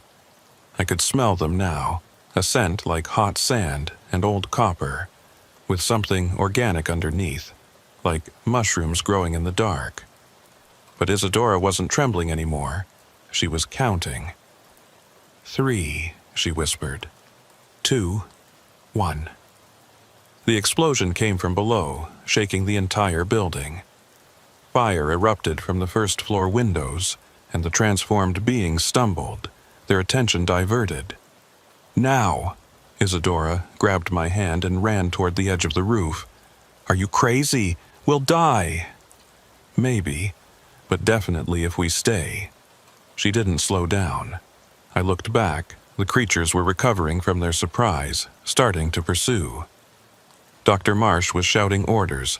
Ashford had drawn his gun. There was no choice. We jumped. For a moment, we were flying. The desert floor rushed up to meet us, and I thought this was it. This was how I died. Not transformed into some desert monster, but splattered on the rocks below. Then we hit something soft. A massive pile of sand that hadn't been there before, positioned exactly where we needed it. We rolled down its slope, the sand getting in our mouths, our eyes, our clothes, but we were alive. How? I gasped, spitting out grit. I've been here for 2 weeks, Isadora said, pulling me to my feet. You think I didn't prepare an escape route? The explosion was just some chemicals from their lab I managed to steal. The sand pile took longer, every night, bucket by bucket, when they thought I was sedated. Behind us, the building was burning. I could see figures on the roof, but they weren't following. Maybe they couldn't. Maybe jumping from that height would damage even their transformed bodies. We need to move, Isadora said. The fire will bring the real authorities eventually, but those things will scatter before then. They'll be looking for us. We ran into the desert, our socks shredding on rocks and thorns within minutes. The October night was freezing, and without proper clothes or shoes, we were going to be in serious trouble soon. But Isadora seemed to know where she was going, leading me through a maze of rocks and ravines. There's an old miner's shack about a mile from here, she panted. I found it during one of my supervised walks. They don't know I know about it. The shack was little more than 4 walls and a partial roof, but it was shelter. Inside, Isadora pulled up a loose floorboard, revealing a cache of supplies: water bottles, energy bars, a first aid kit, and most importantly, a pair of work boots and a jacket. You really did plan this, I said, pulling on the boots. They were too small, but better than nothing. I'm a researcher, she said. Planning is what I do, or did before all this. She took a long drink of water, then passed me the bottle. My real name is Isadora Crow. I worked for the FBI. We'd been tracking the disappearances along Highway 93 for 2 years. When my sister Isabella and I discovered the pattern, I came out here undercover to investigate, and they caught you. They were expecting me. Someone in the bureau tipped them off. These people, these things, they have connections everywhere. Trucking companies, police departments, government agencies. They've been building their network for decades. So, what do? Who do we trust? No one. We get to your truck if it's still there. We drive to Las Vegas to the media. We go public with everything. It's the only way to protect ourselves. They can't disappear us if everyone's watching. We waited until just before dawn, then started walking. Isadora knew the way back to Highway 93, had memorized it during her captivity. As we walked, she told me more about what she'd learned. The transformations aren't random, she said. They choose people who won't be missed immediately. Truckers on long hauls, solo travelers, people with no close family. They keep them for weeks, sometimes months, slowly changing them with injections and feeding them things. What kind of things? You don't want to know, but it's part of the process. The diet changes your body chemistry, makes you more receptive to the transformation. That's why they have the fake diner scenarios, the arranged roadkill. It's all part of their hunting pattern. The diner, I said, remembering something. There are stories about a diner that appears and disappears on Highway 95. Truckers who stop there are never seen again. We know about that one. It's connected to this, part of the same network. The desert isn't just one entity, it's a colony spread across Nevada, parts of Arizona and Utah. Each group has its own hunting grounds, its own methods. We reached a ridge just as the sun was coming up, painting the desert in shades of gold and red. Below us, I could see Highway 93, and there, like a miracle, was my truck, still parked where I'd left it, though the deer and the body were gone. They cleaned up, Isadora said. No evidence. That's how they've gotten away with it for so long. We made our way down to the highway, constantly checking for any sign of pursuit. The truck was unlocked, my keys still in the ignition. Too easy. This had to be a trap. "Get in," I said, "but be ready to run." I turned the key. The engine roared to life, all gauges reading normal. I checked the mirrors, the sleeper cabin, even under the hood. Everything seemed fine. Maybe they didn't expect us to make it this far, Isadora suggested. Maybe. But I didn't believe it. These things had been hunting for decades. They didn't make mistakes like this. We drove north toward Ely, the closest real town. The highway was empty, which wasn't unusual for this time of morning, but it felt ominous. Every shadow could hide one of those creatures. Every vehicle we passed could be part of their network. About 10 miles from where we'd started, I saw it in the mirror. A police cruiser gaining fast. "Company," I said. Isadora turned to look. "That's not Ashford. Real cop?" Only one way to find out. The cruiser hit its lights and siren. I could pull over, hope it was legitimate. Or I could run, confirm their suspicions if it was a real cop, but stay alive if it wasn't. "Don't stop," Isadora said. "Real cops don't patrol this stretch alone. It's always pairs because of the isolation." I pressed harder on the accelerator. The truck was heavy, loaded with construction equipment, but it had power. The speedometer climbed, 70, 75, 80. The cruiser kept pace easily. Then I saw the second cruiser, coming from ahead, heading straight for us.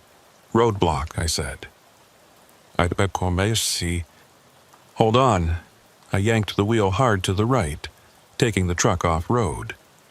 We bounced over the rough terrain, the load shifting dangerously behind us.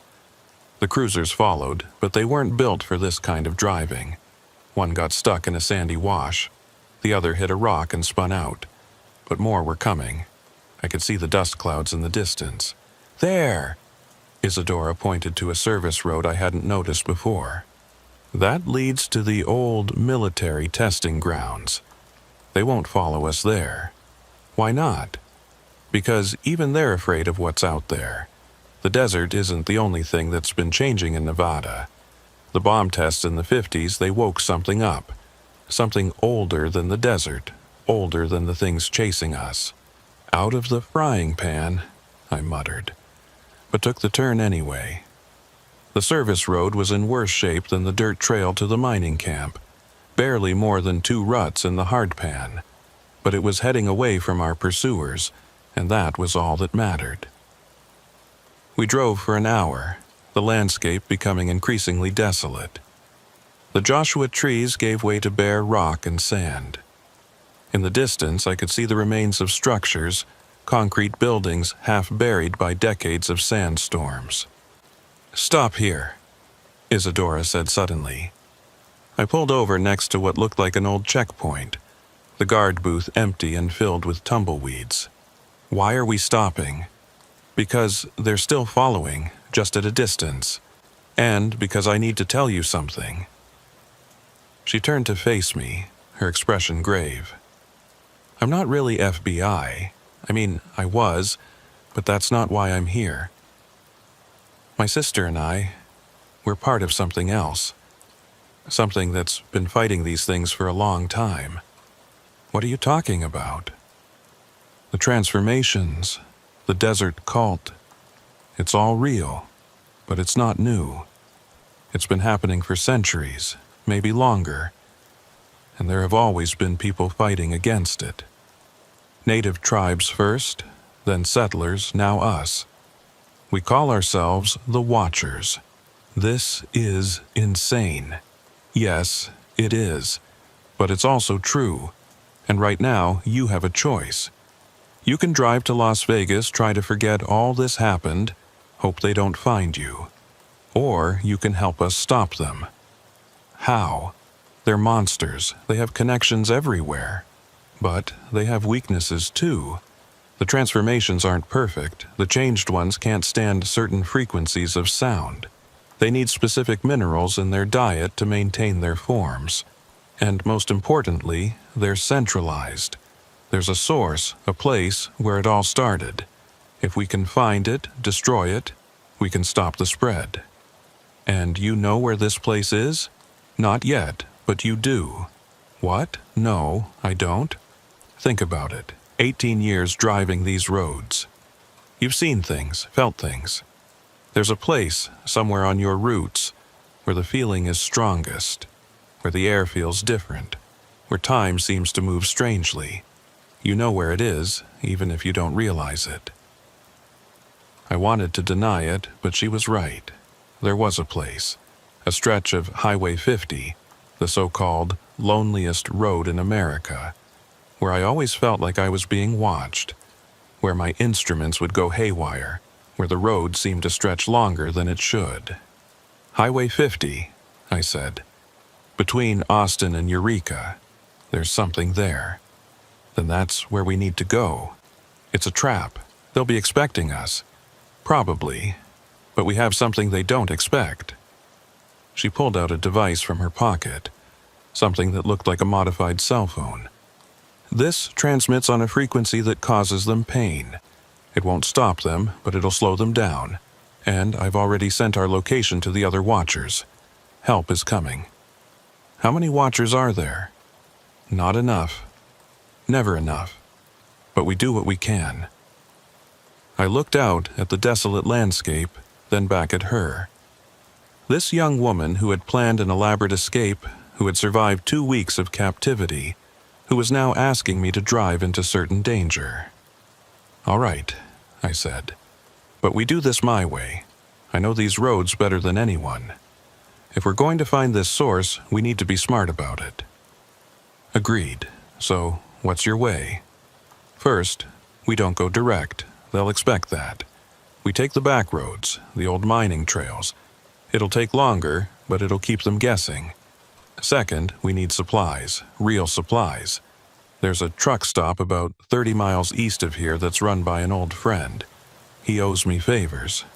We can trust him. How can you be sure?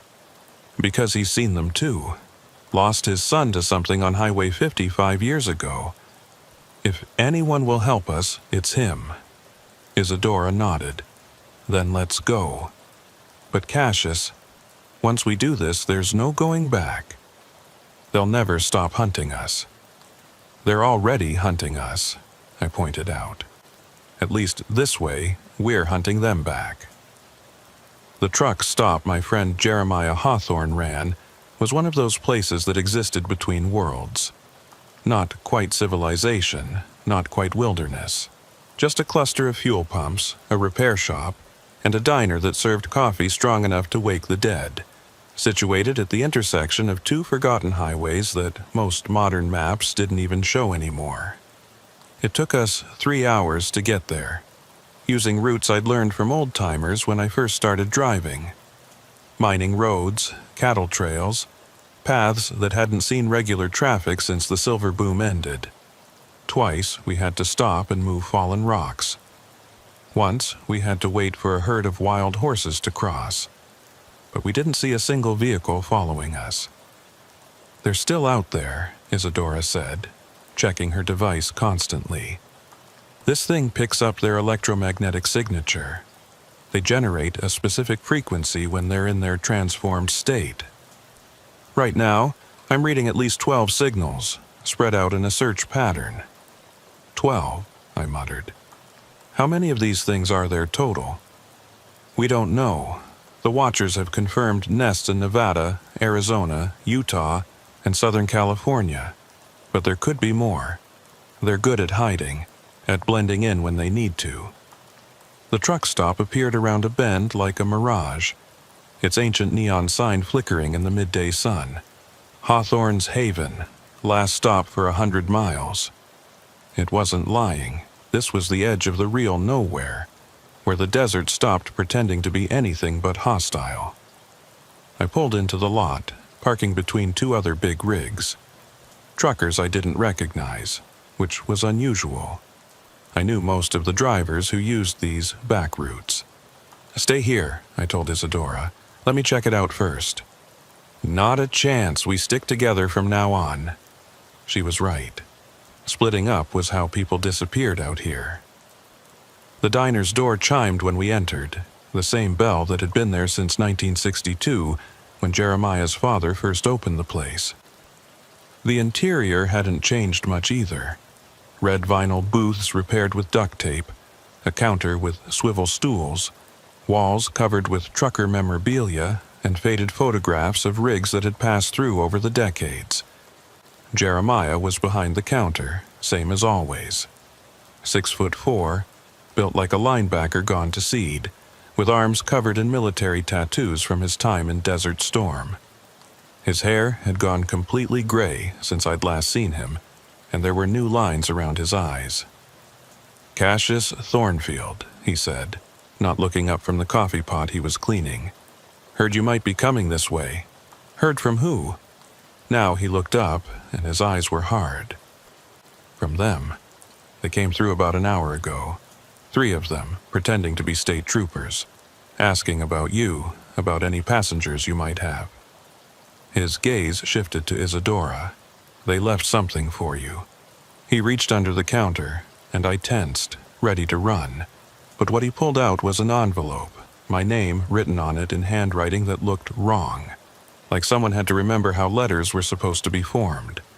I opened it. Inside was a single sheet of paper with a message. "Mr. Thornfield, you have something that belongs to us. Return her to the point of origin, and you may continue your life. Refuse, and you will join the others. You have 6 hours. Dr. Marsh." "They know we're here," Isadora said. "They know you were coming here," Jeremiah corrected. "But they don't know you're here now. I've got jammers running. Old military tech from my service days. Blocks all signals in a half-mile radius. Figured it might come in handy one day." "You know about them," I said. It wasn't a question. "Lost my boy to them 5 years back, Timothy. He was driving night runs, just like you. One day he calls me, says he's found something strange out on Highway 50, says there's a whole town that shouldn't exist. People who aren't quite right. Next day, his truck is found abandoned. No sign of him." Jeremiah's jaw tightened. Until 3 months later, when I saw him at a distance, at a rest stop near Tonopah. But it wasn't him anymore. The thing wearing his face, it looked at me and it smiled. That's when I knew they'd taken him, changed him into one of them. "I'm sorry," Isadora said softly. "Don't be sorry. Help me stop them." He looked at both of us. "I've been preparing for this. Gathering information, supplies, weapons. There's a network of us, people who've lost family to these things. We're not as organized as your Watchers, miss, but we're motivated." "What kind of weapons?" I asked. Regular guns won't stop them. No, but electricity does. High voltage disrupts their transformed state, forces them back into human form temporarily. And fire. They burn just like anything else, and they can't regenerate from ash. He led us into the back room, which looked more like a military arsenal than a storage area for a truck stop. Been collecting for 5 years. Tasers, cattle prods, flare guns, homemade flamethrowers. Not exactly legal, but neither is what they're doing. This is impressive, Isadora said, examining a modified shotgun that looked like it could fire electrified rounds. But we need more than weapons. We need to find their source, their origin point. Highway 50, Jeremiah said immediately. Mile marker 237. That's where it all started. There's an old military installation there, supposedly decommissioned in 1971. But truckers have been reporting strange things there for decades. Lights in the sky, roads that lead nowhere, time distortions. Time distortions? I asked. Drivers go missing for hours, then show up with no memory of where they've been. Or they'll drive what should be a 30-minute stretch and arrive 3 hours late. Something's wrong with that whole area. Isadora was typing rapidly on her device. Mile marker 237. Yes, there's something here. The Watchers have a file on it. Operation Sandstorm, 1969 to 1971. Military experiments in biological weapons. No, that's not right. Biological integration. They were trying to create soldiers who could survive in extreme environments. By turning them into monsters, I asked. By integrating them with extremophile organisms found in the desert. Bacteria that could survive without water, in extreme heat, in high radiation. She looked up, her face pale. They didn't stop the experiments because they failed. They stopped because they succeeded too well. The test subjects began changing in ways they couldn't control. And now those test subjects are running around Nevada, turning truckers into more of themselves, Jeremiah said. We need to end this. It won't be easy, Isadora warned. If this installation is their origin point, it'll be heavily defended. And we have less than 5 hours before they come looking for us. Then we'd better move fast. Jeremiah started loading weapons into bags. I've got 2 other drivers here who lost family to these things. They'll help. That gives us 5 fighters. Against potentially dozens of those creatures, I pointed out. Yeah, well, nobody said it would be easy. We spent the next hour preparing. Jeremiah introduced us to the other drivers. Rex Limestone, a grizzled veteran who'd lost his brother 2 years ago, and Tommy Blackford, barely 25, whose girlfriend had vanished on Highway 50 just last month. They'd both seen enough to believe our story without question. The plan is simple, Jeremiah said, spreading a map on the diner counter. We take 3 trucks, approach from different directions. The installation is here, in this valley. There's only one main road in, but there are 2 service roads from the old mining days. We hit them fast, hard, and we don't stop until we find whatever's at the center of this. What about the transformed ones? Rex asked. The regular weapons won't stop them. That's where these come in. Isadora produced several small devices from her bag. Sonic emitters. They generate a frequency that causes extreme pain to the transformed. Won't kill them, but it'll disable them long enough for the electrical weapons to work. And if we find survivors? Tommy asked hopefully. People who haven't been fully transformed yet. We save who we can, Jeremiah said firmly. But we don't let sentiment get us killed. Some of these people have been changed for years. There's no coming back from that. We loaded up as the sun started its descent toward the horizon. I was in my truck with Isadora, Jeremiah and Rex took Jeremiah's modified pickup, and Tommy drove his rig. We had radios tuned to a frequency the transformed supposedly couldn't monitor, though I wasn't betting my life on that. The drive to mile marker 237 took 2 hours. As we got closer, I could feel it, that wrongness Jeremiah had described. The air felt thicker, charged with static electricity. My instruments started acting up, the compass spinning randomly, the CB picking up transmissions that sounded like they were coming from underground. There, Isadora pointed to a dirt road almost invisible in the twilight. That's the North Service Road. Tommy should be approaching from the south.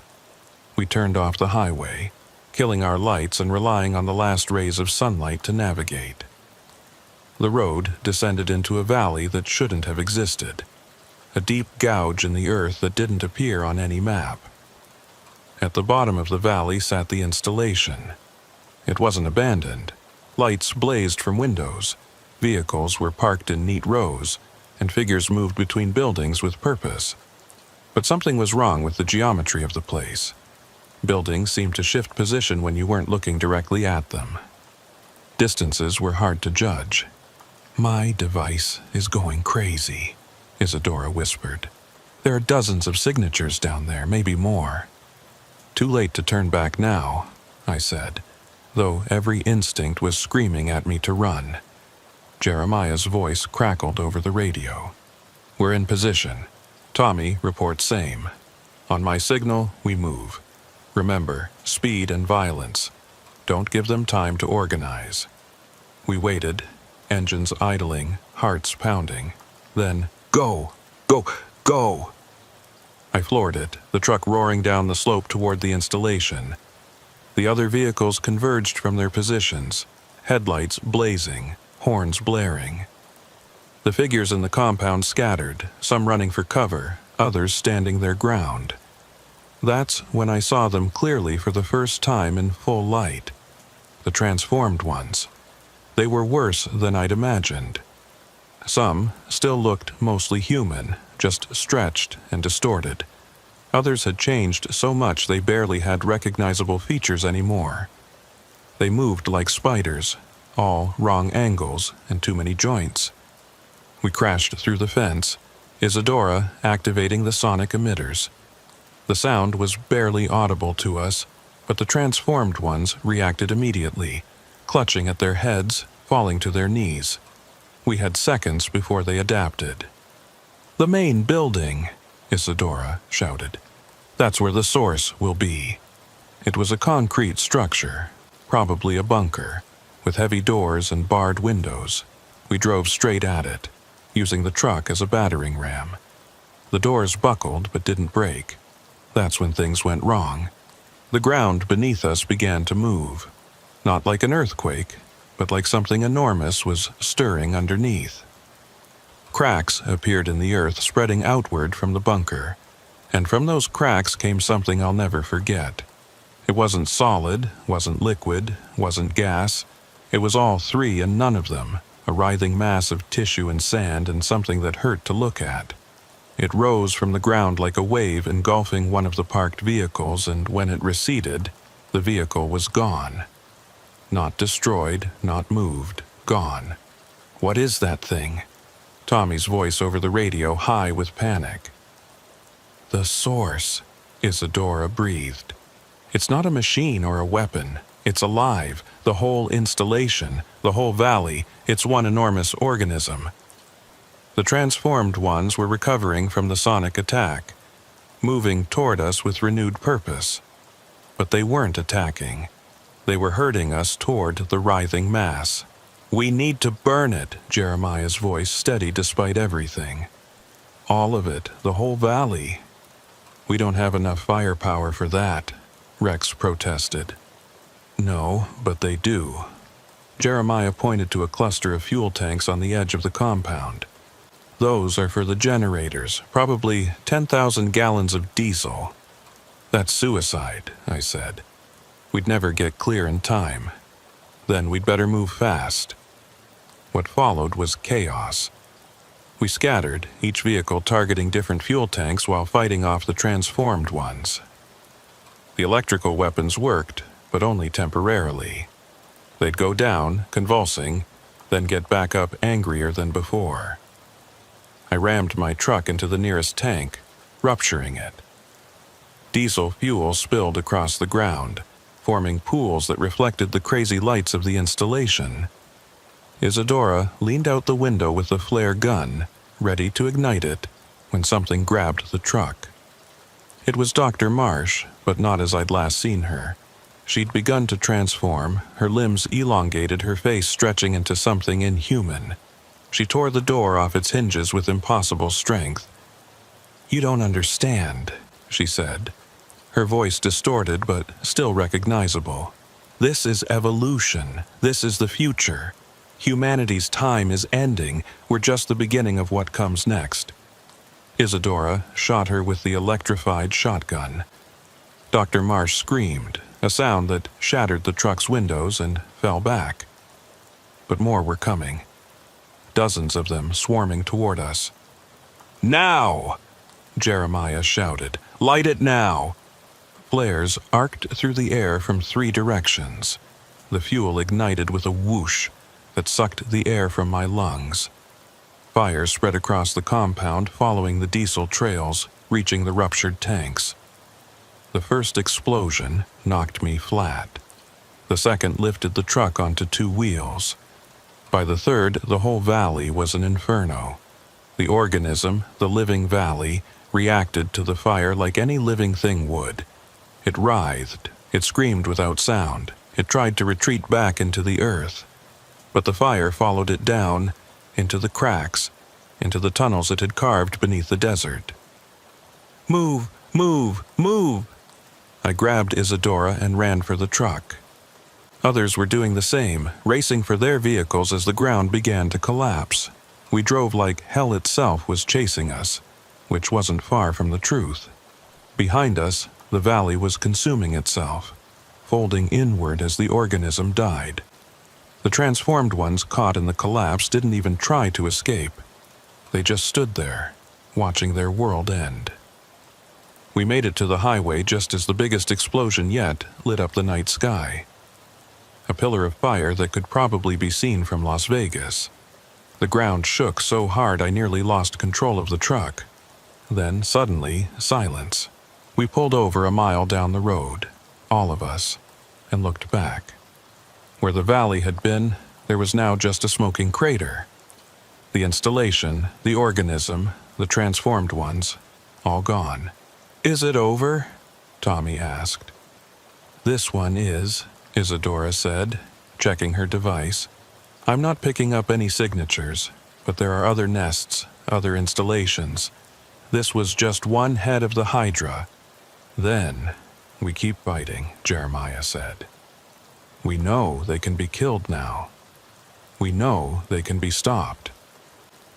But I was looking at my hands on the steering wheel, and I noticed something that made my blood run cold. There, on my palm where Dr. Marsh had grabbed me, was a small mark, like a burn, but not quite. It was the same color as the organism had been, that impossible color between solid and liquid. I didn't tell the others, not then, but I knew what it meant. The transformation doesn't always happen through injections or feeding. Sometimes, just contact is enough. Just a touch from something that used to be human. It's been 3 weeks since we destroyed the installation at mile marker 237. The official story is that an old military munitions depot exploded, the result of improperly stored chemicals. The government cordoned off the area, declared it an environmental hazard. No one's allowed within 5 miles of the crater. Isadora and the Watchers have gone after other nests. Jeremiah turned his truck stop into an unofficial headquarters for drivers who've encountered the transformed. They share information, plan strikes, try to save who they can. But me, I'm still driving, still hauling loads across the desert, because I can feel it growing inside me, that mark spreading slowly under my skin. Not painful, not even unpleasant. Just different. changing me cell by cell. I've left instructions with Jeremiah. When I stop checking in, when I go dark, he knows what to do. He promised he'd make it quick, clean. Fire, just like we used in the valley. It's the only way to be sure. Sometimes, late at night on empty highways, I catch myself thinking that maybe Dr. Marsh was right. Maybe this is evolution. Maybe fighting it is like trying to stop the tide. The desert has been here longer than humans, and it'll be here long after we're gone. Maybe it's just reclaiming what was always its own. But then I remember Isadora's sister, dead under that deer. I remember Timothy Hawthorne and all the others who were taken against their will. And I keep driving, keep fighting the change for as long as I can. Because that's what we do, us truckers. We keep moving forward, even when the road ahead is dark. Even when we know there's no good ending waiting for us. We drive because stopping means giving in, and giving in means becoming something that isn't human anymore. The mark on my hand has spread to my wrist now. I figure I have maybe a month before it reaches my heart. A month to help Jeremiah and the others find more nests, share what I know, maybe save a few more lives. It's not much, but it's something. And out here in the desert, where the highways stretch forever and the darkness hides impossible things, sometimes something is all you have. So, if you're driving through Nevada and you see a trucker parked by the side of the road just sitting in his cab, staring at nothing, maybe give him a wave, maybe flash your lights. Remind him he's still human, still connected to the world of people and normal things. Because once that connection breaks, once the desert claims you, there's no coming back. December in the Nevada desert is a cruel joke. People think desert means hot, but they've never been on Highway 375 at 2 in the morning when the temperature drops below freezing and the wind cuts through your cab like a blade made of ice. My name is Leander Frost. And yes, I've heard all the jokes about my last name. 22 years I've been driving these routes, and I thought I'd seen everything the desert could throw at me. Breakdowns in the middle of nowhere, flash floods that appear from clear skies, sandstorms that can strip paint off metal. But nothing, absolutely nothing, prepared me for what happened on December 18th, 2019. I was hauling a load of medical supplies from Sacramento to Albuquerque, taking the long route through Nevada to avoid storm systems in the Rockies. It was supposed to be a routine run, one I'd done dozens of times before. My dispatcher, Cordelia Stone, had called me that morning with the details. Cordelia had been handling my routes for 8 years, and she knew I preferred the night drives, especially in winter when the roads were empty and the desert was quiet. "Weather looks clear all the way through," she'd said over the phone. "But Leander, be careful out there. There've been reports of accidents on 375. Black ice, they're saying, though that doesn't make much sense given the conditions." "Since when does the desert make sense?" I'd replied, trying to keep the mood light. But something in her voice had bothered me. Cordelia wasn't one to worry unnecessarily. "Just check in more often than usual, okay? Every 2 hours instead of 4. Humor me." I'd agreed, though I didn't understand her concern at the time. Now I wish I'd listened to whatever instinct was making her nervous. The first 10 hours of the drive were uneventful. I'd made good time through California, crossed into Nevada as the sun was setting, painting the mountains in shades of purple and gold. By the time I reached the stretch of Highway 375, known as the extraterrestrial highway, it was fully dark.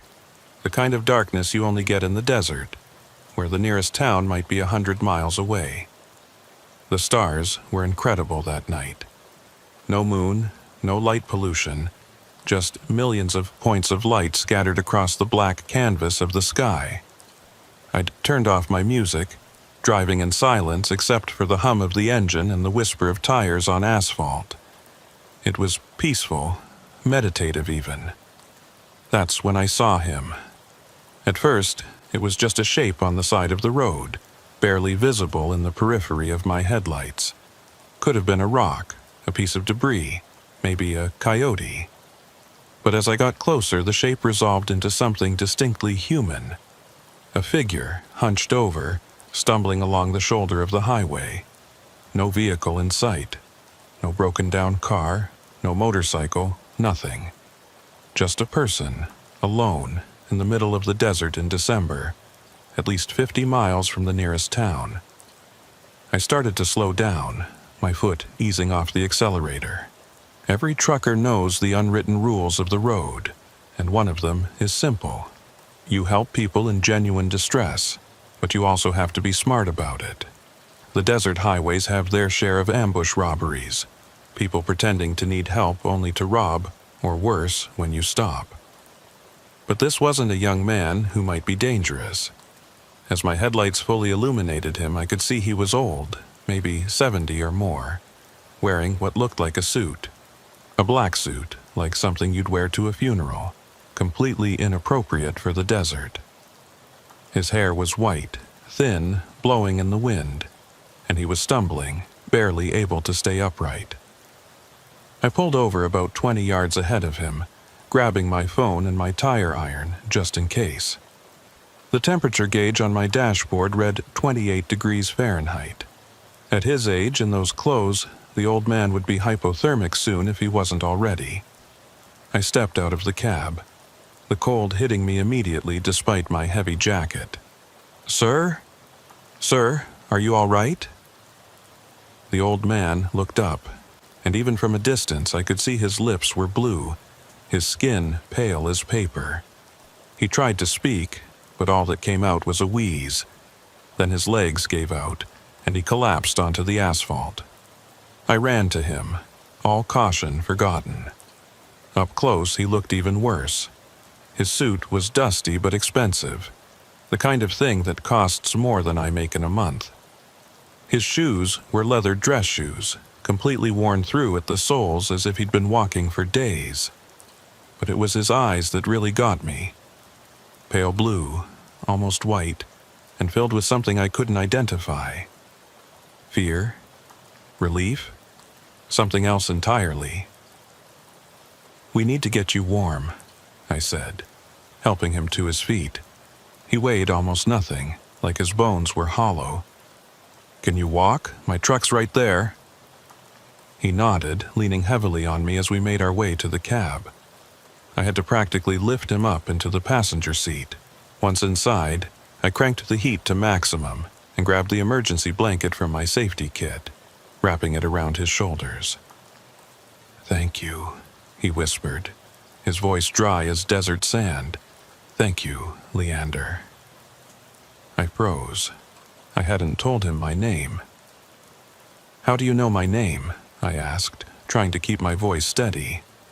The old man's eyes focused on me with surprising intensity. "I know many things, Leander Frost. Things about you. Things about your route. Things about what's coming. Who are you?" "My name is Phineas. Phineas Holloway." He coughed, a wet, rattling sound that made me wince. "And I've been walking for 3 days, looking for you specifically." "That's impossible. How could you know I'd be on this road tonight?" "The same way I know you have a daughter named Jessica who just turned 16. The same way I know you keep her picture taped to your dashboard, right there, next to the photo of your late wife, Margaret, who died in a car accident 7 years ago. The same way I know you still wear your wedding ring, even though you tell people you've moved on." My blood turned to ice. All of that was true, but there was no way this stranger could know any of it. The pictures were there, yes, but too small to see clearly from where he sat. And Margaret's death, Jessica's age, my ring, those weren't things you could guess. "What are you?" I asked, my hand moving unconsciously to the tire iron I'd placed between the seats. "I'm dying," Phineas said simply. "I have maybe an hour, possibly 2. And before I die, I need to tell you something."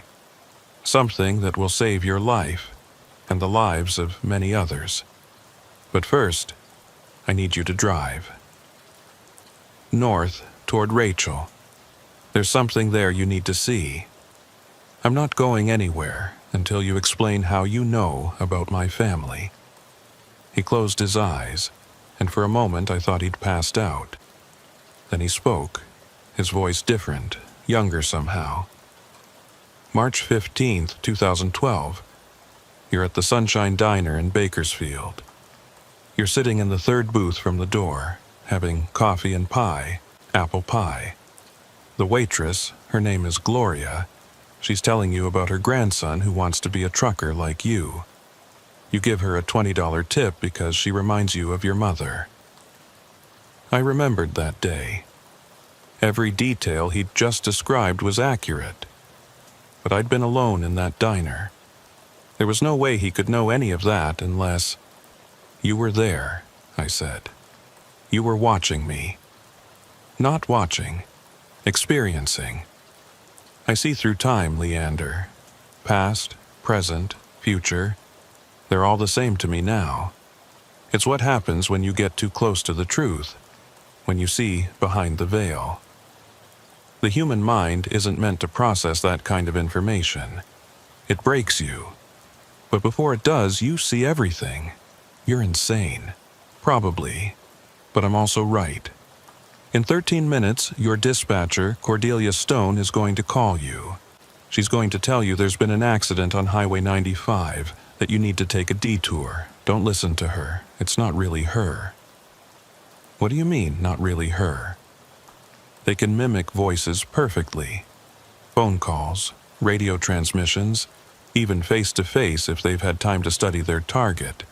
They've been watching you, Leander, for months. You're important to them, though I haven't been able to see why. I wanted to throw him out of my truck, to drive away and pretend this encounter never happened, but something kept me there. Maybe it was the conviction in his voice, or the impossible things he knew, or just the fact that an old man was dying in my cab and I couldn't bring myself to abandon him. Who are they? I asked. Old things. Older than the desert, older than humanity. They've been sleeping for millennia, but something woke them up. Nuclear tests, maybe, or mining operations, or just the weight of human presence in places that should have been left alone. They're not evil, exactly. They're just incompatible with our reality. When they touch our world, things go wrong. People disappear, or worse, they come back changed. Changed how? You'll see. Drive north, like I said. There's a rest stop about 15 miles from here. Abandoned, officially, but they use it as a gathering point. You need to see what they do there to understand what you're up against. My phone rang. The dashboard clock showed exactly 13 minutes had passed since Phineas's prediction. The caller ID showed Cordelia's number. I answered, putting it on speaker. Leander here. Leander, thank God. It was Cordelia's voice, but now that Phineas had mentioned it, I could hear something off about it. Too perfect, maybe. Like a recording rather than a real person. There's been a major pileup on your route. Multiple fatalities. You need to take the old mining road near mile marker 89. What kind of accident? I asked, watching Phineas's face. Truck jackknifed, hazmat spill. The whole highway's closed. The mining road is your only option if you want to make your delivery on time. Phineas was shaking his head vigorously, mouthing the word no. I'll figure something out, I said. Thanks for the heads up. Leander, you need to take that detour. It's the only safe route. Since when did Cordelia care more about delivery times than driver safety? The real Cordelia would have told me to park it and wait.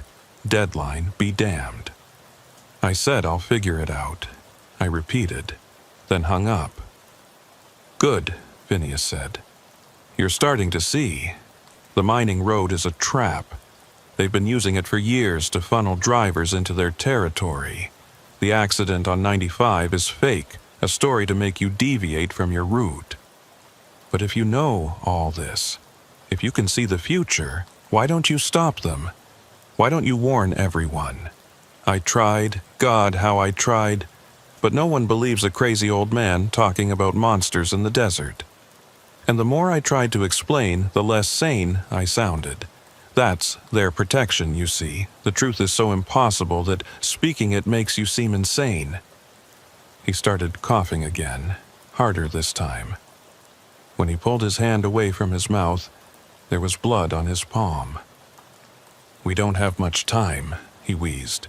"Drive to the rest stop, see what they're doing. Then you'll understand why you have to stop them." Against every instinct is screaming at me to turn around, to get back on my route and forget this ever happened, I put the truck in gear and headed north. The highway stretched ahead, empty and dark, and I couldn't shake the feeling that I was driving toward something that would change everything I thought I knew about the world. 15 miles.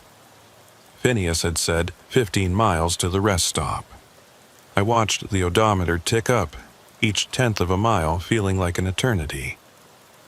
Phineas sat quietly beside me, wrapped in the emergency blanket, his breathing becoming more labored with each passing minute. At 14.7 miles I saw it. A faded sign. Rest area, next right. The exit ramp was barely visible, covered in hardened debris. No one had maintained it in years. "Park before the rest area," Phineas instructed. "We'll walk the last part. They have sensors that detect vehicles, but on foot, in the dark, we might go unnoticed." I pulled off the road, tucking the truck behind a cluster of Joshua trees. The moment I turned off the engine, the silence was overwhelming. No insects, no wind, no distant traffic. Just dead, oppressive quiet. "Can you walk?" I asked Phineas. "I'll manage. I have to." He struggled out of the cab, leaning on me for support. "Whatever happens, whatever you see, don't interfere. Just observe. You need to understand what you're fighting before you can fight it." We made our way through the desert, moving slowly to accommodate Phineas's weakness. The rest stop buildings appeared as shadows against the stars, dark and seemingly abandoned. But as we got closer, I could see a light coming from inside. Faint, but definitely there. "Down," Phineas whispered, pulling me behind a concrete barrier. From our hiding spot, we could see into the rest area proper. What I saw there still haunts my dreams. There were vehicles parked in neat rows. Trucks, cars, RVs, all empty, all with their doors open. And moving between them were figures that looked human from a distance but were wrong up close. They moved too smoothly, like they were gliding rather than walking. Their proportions were off.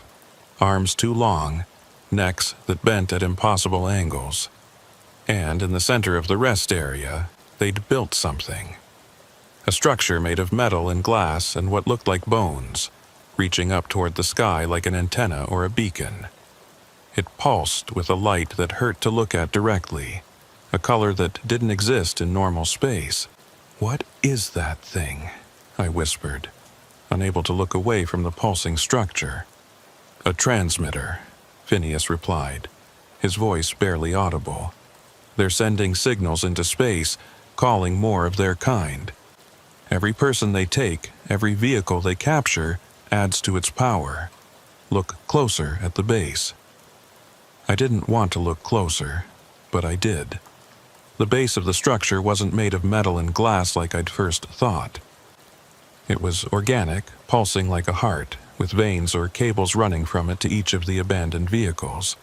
And now that I was really looking, I could see that the vehicles weren't empty after all.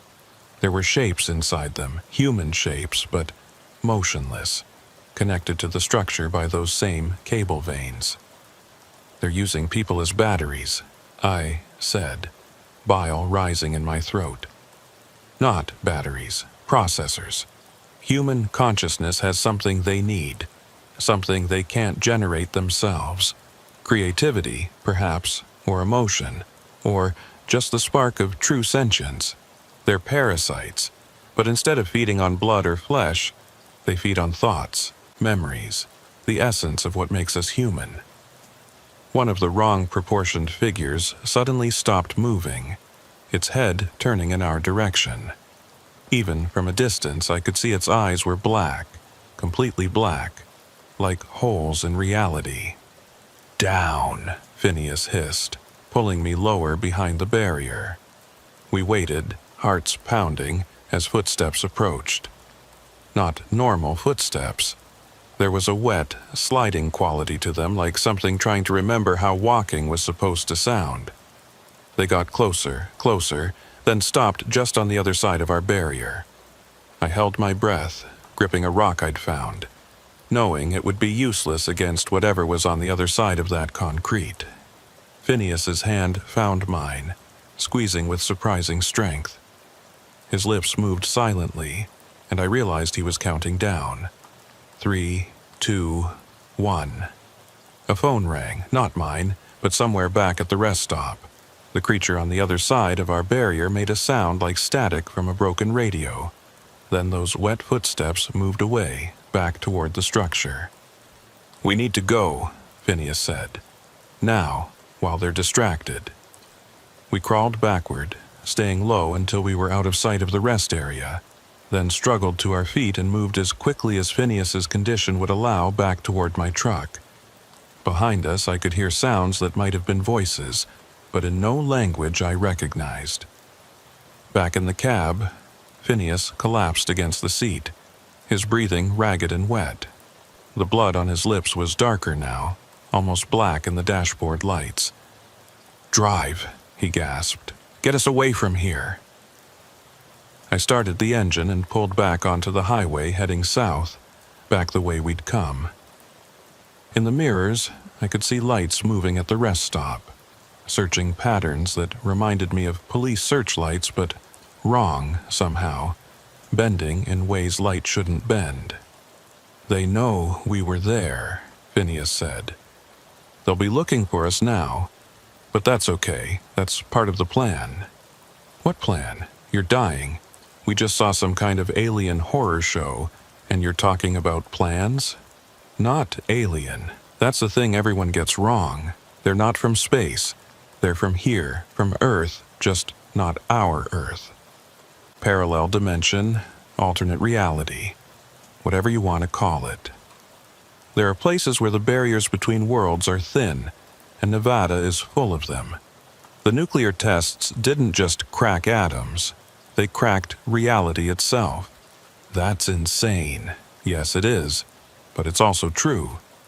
And you're going to need to understand it if you're going to stop them. Stop them? I'm a trucker, not a soldier or a scientist.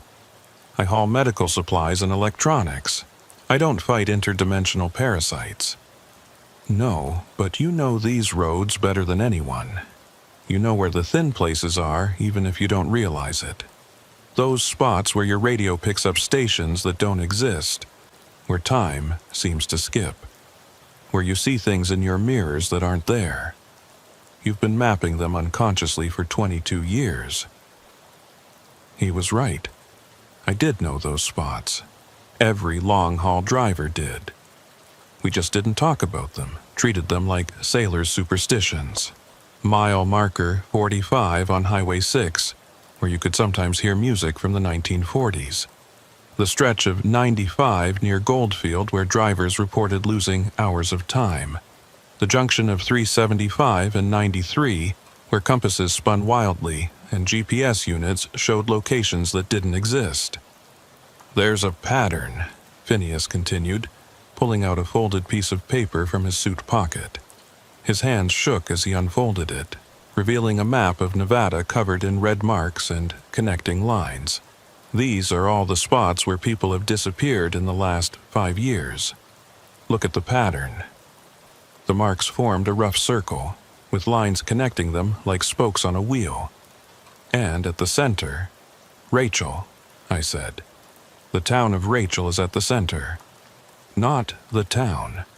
What's near the town?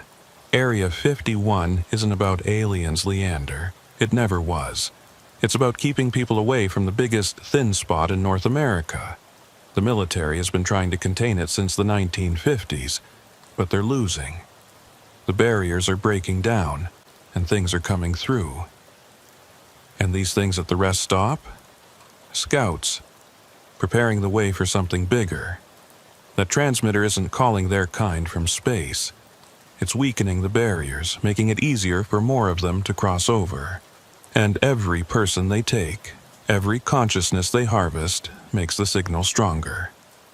My phone rang again. Cordelia's number, but I didn't answer.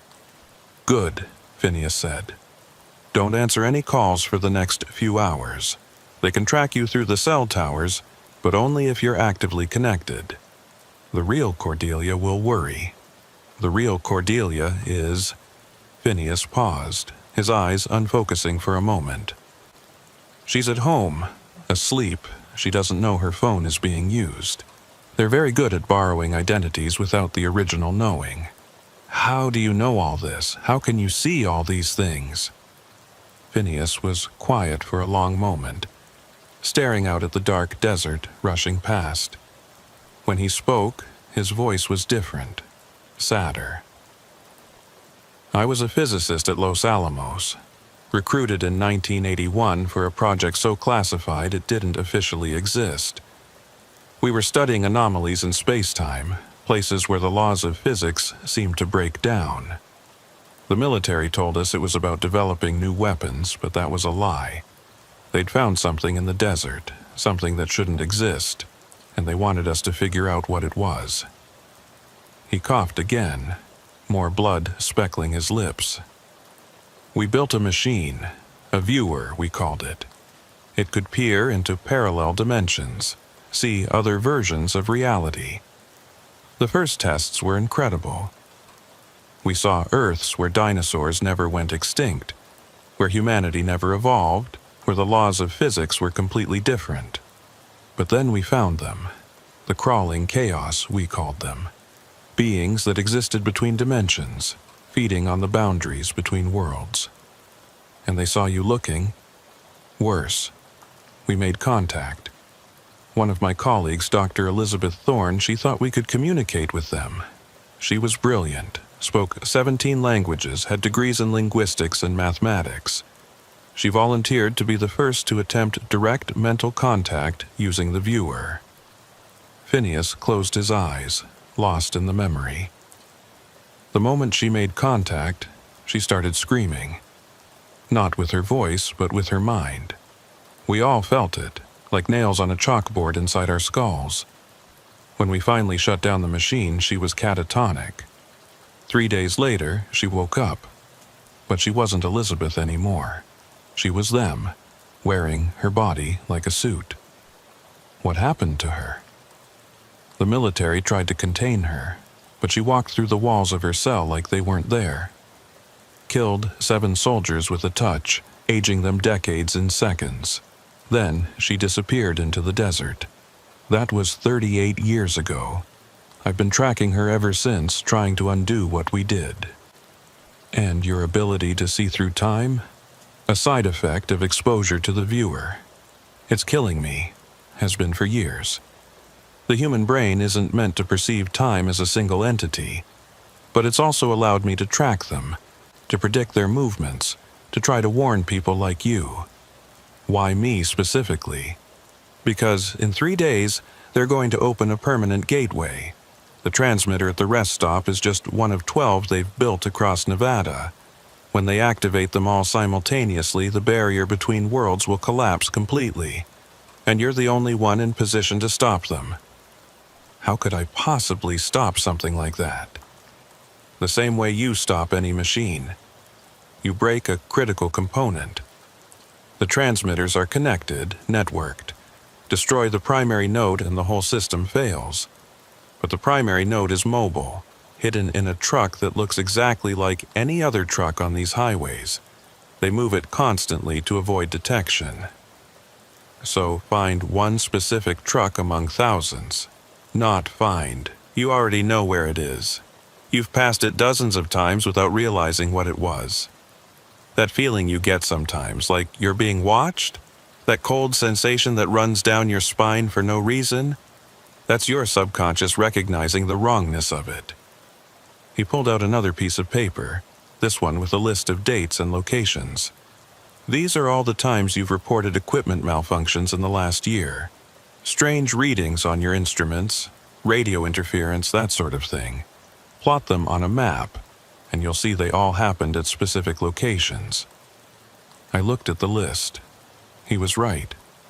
I did remember these incidents.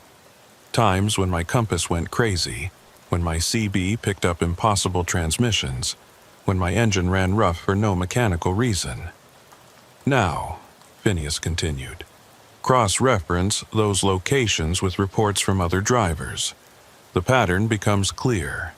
The mobile node follows specific routes, stopping at specific points to synchronize with the fixed transmitters. And in 3 days, it will be at the junction of Highway 95 and 373 at exactly 3:17 a.m. How can you be so specific? Because I've seen it happen. Multiple times, in multiple timelines. Sometimes you stop them, sometimes you don't. The timeline we're in now is balanced on a knife's edge. Your decision in the next few hours determines which way it falls. No pressure, I muttered. All the pressure in the world, Phineas corrected. But you're not alone. There are others who know the truth who've been preparing. Truckers mostly, but also highway patrol officers, mechanics, people who work the night shifts and see things that don't make it into official reports. They're waiting for a signal, someone to coordinate them. And you think I'm that someone? I know you are. In every timeline where humanity survives this, you're the one who brings people together. Your reputation on these roads, the respect other drivers have for you, the connections you've built over 22 years, that's your real weapon. He handed me a third piece of paper, this one with CB radio frequencies and code words. Start making contact. Tell them the stranger was right. They'll know what it means. They've been waiting for this message for years, some of them. They'll come when you call. This is crazy. You're asking me to believe that I'm supposed to lead some kind of trucker rebellion against interdimensional parasites. Not led. Unite. The leadership will come from others, people with military experience, scientific knowledge. But they need someone they trust to bring them together. And that's you. The dashboard clock showed 3:00 a.m. We'd been driving for an hour, putting distance between us and the rest stop. But I could feel something following us, a pressure in the air like a storm building. They're coming, Phineas said, confirming my fear. We've got maybe 10 minutes before they catch up. What do we do? You drop me off at the next mile marker. I'll delay them, give you time to escape. You can barely stand. What are you going to do against those things? Die, he said simply. But I'll die loud, die bright. I've got one last trick, something I've been saving. It won't stop them, but it'll hurt them, make them cautious. Buy you the time you need to start organizing the resistance. I'm not leaving you to die. I'm already dead, Leander. Have been for years, just too stubborn to admit it. This is how I'm supposed to go, how I've seen it happen in every timeline where we win. My death is the catalyst that starts the chain reaction. That's not right. There has to be another way. There are infinite ways, but this is the best one. The one where the most people survive. He reached into his suit pocket one more time, pulling out a small device that looked like a modified cell phone. Take this. When you're ready to coordinate the attack on the mobile node, press the red button. It'll send a signal that our people will recognize, even if the enemy is monitoring communications. I took the device, its weight heavier than its size suggested. Mile marker 289, Phineas said. Drop me off there. Don't look back. Don't slow down. Just keep driving. Get to a truck stop, start making those calls. You have 71 hours to build an army. Phineas? My real name is actually Dr. Marcus Holloway. I used Phineas because I knew you'd remember it. The unusual name sticking in your memory. Everything I've done, every word I've said, has been calculated to maximize our chances of success. Even this confession, right now, is part of it. You needed to know you were being manipulated so you could choose to trust me anyway. That's honestly kind of messed up. Yes, it is, but it's also necessary. The things we're fighting don't think like us, don't have our moral constraints. To beat them, we have to be willing to do things that feel wrong. He pointed ahead. Mile marker 289, pull over. I pulled over at mile marker 289, my hands trembling on the wheel. The desert stretched out on both sides of the highway, empty and desolate under the starlight. Behind us, I could see faint lights in the distance, moving too fast to be normal vehicles. They're about 8 minutes out, Phineas, Dr. Holloway, said, checking his watch. Remember everything I told you. The frequencies, the code words, the location of the mobile node. Don't try to be a hero. Just coordinate, survive, and strike when the time is right. He opened the door and practically fell out of the cab, catching himself on the side of the truck. I jumped out to help him, but he waved me off. No, get back in and drive, now. What are you going to do? He pulled something from inside his suit jacket, a metal cylinder about the size of a flashlight, covered in symbols that hurt to look at directly. This is a piece of the original viewer, the machine we built at Los Alamos. I've been carrying it for 38 years, keeping it dormant. When I activate it, it'll create a localized dimensional rupture. Not big enough to let anything through, but enough to cause them serious pain. They'll have to stop, regroup, figure out what happened. That gives you at least an hour head start. That'll kill you. I'm already dying, Leander. At least this way my death means something. He smiled, and for the first time since I'd picked him up, he looked at peace. Tell my daughter I tried. Her name is Rebecca Holloway. She lives in Carson City. She thinks I abandoned the family for my work, and she's not wrong. But tell her I never stopped loving her, and that everything I did was to try to keep her world safe. I'll tell her. Good, now go. Don't look back. I got back in the truck, started the engine, and pulled away. In the mirror, I could see him standing in the middle of the highway, that metal cylinder raised above his head. The lights behind him were getting closer. Close enough now that I could see they weren't headlights at all, but something else. Something that pulsed and writhed.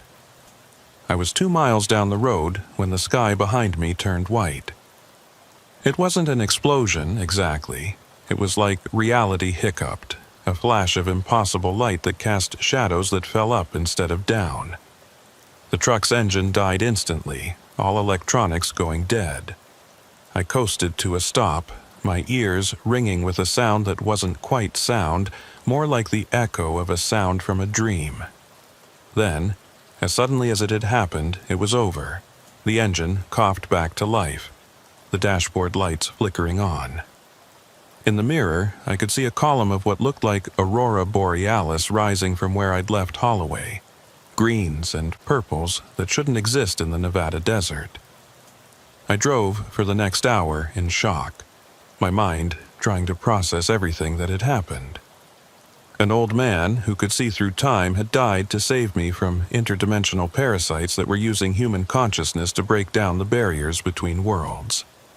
And now I was supposed to organize a resistance using CB radio and trucker connections. It was insane. All of it. But the device in my pocket was real. The list of frequencies was real. And when I finally stopped at a truck stop near Beatty, The fear in my gut was definitely real. The truck stop was one of the big chain ones, brightly lit and busy even at 4 in the morning. I parked between 2 other rigs and sat for a moment, gathering my courage. Then I grabbed my CB radio and dialed in the first frequency on Holloway's list.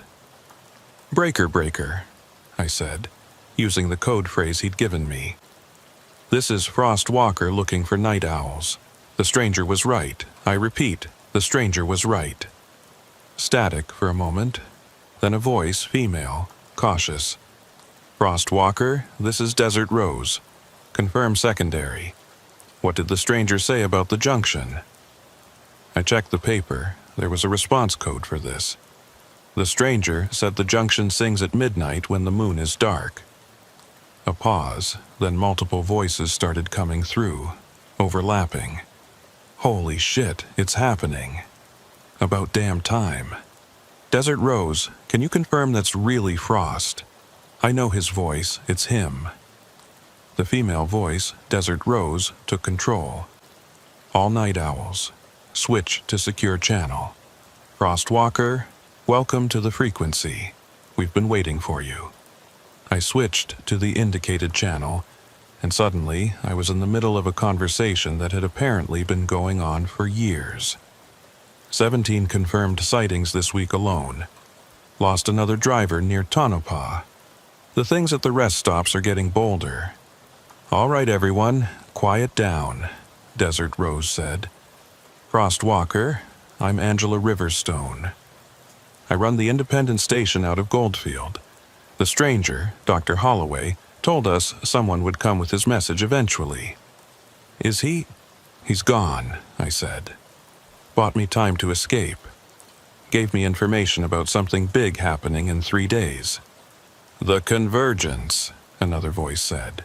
Male, older, gravelly. "We know about it. Been tracking the transmitter construction for months. Problem is, we didn't know where the mobile node would be." "Junction of 95 and 373, I said. "December 21st, 3:17 a.m. Silence on the channel. Then Angela spoke. "You're sure?" "That's what Holloway said. He seemed pretty certain." "Then we've got 70 hours to get ready. Frost Walker, Leander, we need you to come to Goldfield. We've been preparing, but we need someone with your reputation to bring in the fence sitters. There are a lot of drivers who know something's wrong but aren't ready to believe how wrong. I've got a load to deliver." "Screw the load," the gravelly voice said. "This is bigger than any delivery. The company will understand when this is over, if we're all still here to explain." I thought about Jessica, my daughter. Her 16th birthday was next week. If Holloway was right, if these things succeeded in opening their gateway, would there even be a next week? "All right," I said. "I'm coming to Goldfield. But first, I need to make some calls. Real phone calls, not CB. There are people who need to be warned." "Make them fast," Angela said. "Every communication is a risk. They monitor everything." I went into the truck stop, found a payphone, one of the last ones still working in Nevada, and called Jessica first. It was 4:30 a.m., but I needed to hear her voice. "Dad?" She sounded sleepy, confused. "Is everything okay?" "Everything's fine, sweetheart. I just wanted to tell you I love you." "Dad, you're scaring me. What's wrong?" "Nothing's wrong. I might be out of communication for a few days. Work stuff. But I'll be home for your birthday, I promise." "You better be. You promised to teach me to drive the truck, remember?"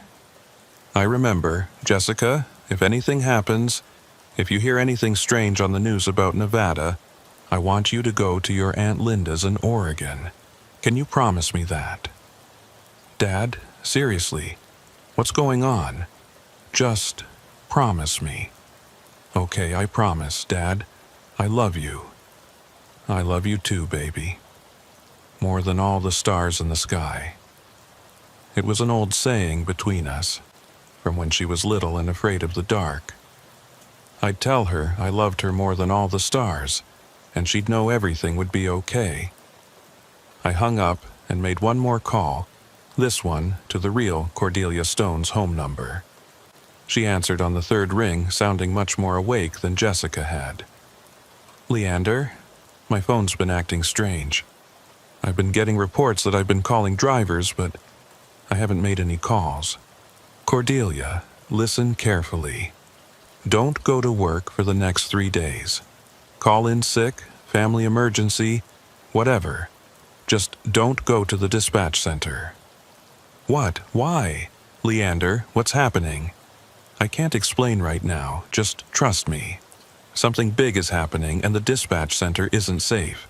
Can you warn the other dispatchers, the ones you trust?" "Leander, you're scaring me."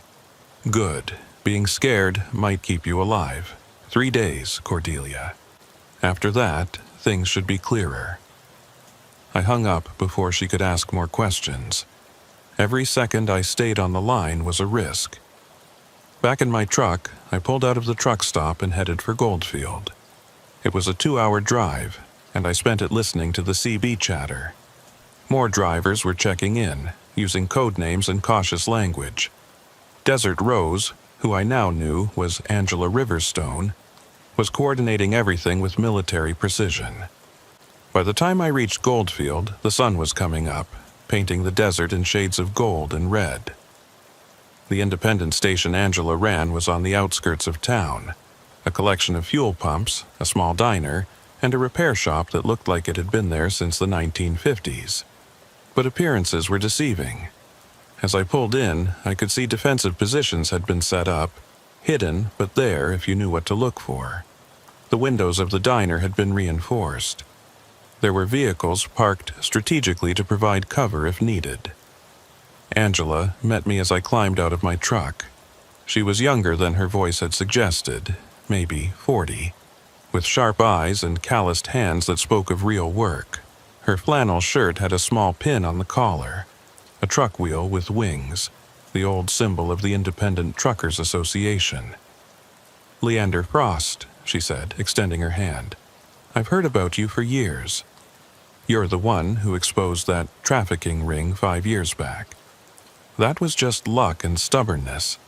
No, it was noticing patterns and giving a damn. Same skills we need now."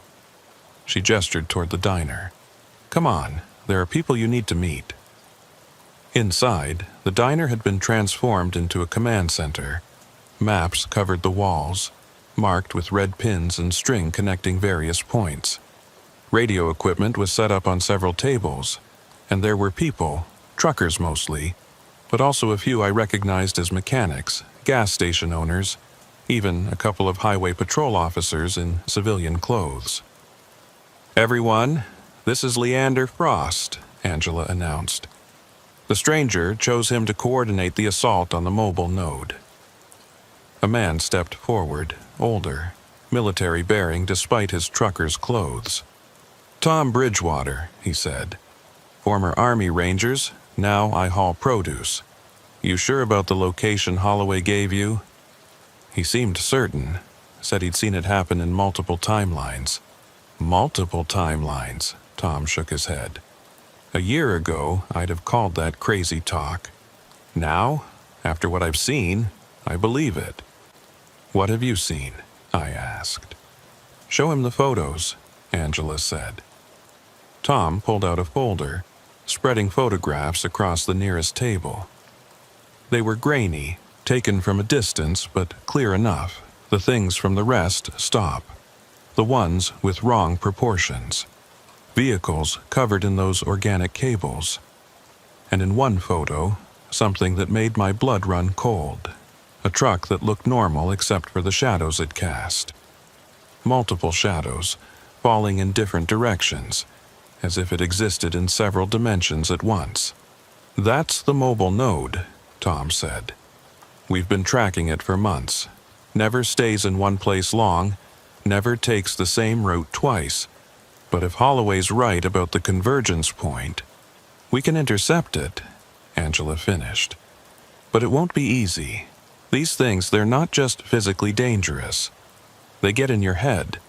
make you see things that aren't there or not see things that are. We've lost good people who just walked off into the desert, following something only they could see. How do we fight something like that? Numbers, said a new voice. A woman in her 60s wearing a mechanic's coveralls. I'm Diane Winters. I run the shop here. The things can mess with a few minds at once, but get enough people, and they can't control everyone. That's why we need every driver we can get. How many do we have? Right now, about 40 confirmed. But if you put out the call, use your reputation, we could have hundreds. Maybe enough to make a difference. I looked around the room at these people who'd been fighting a secret war while the rest of the world went on oblivious. They looked tired, scared, but determined. All right, I said.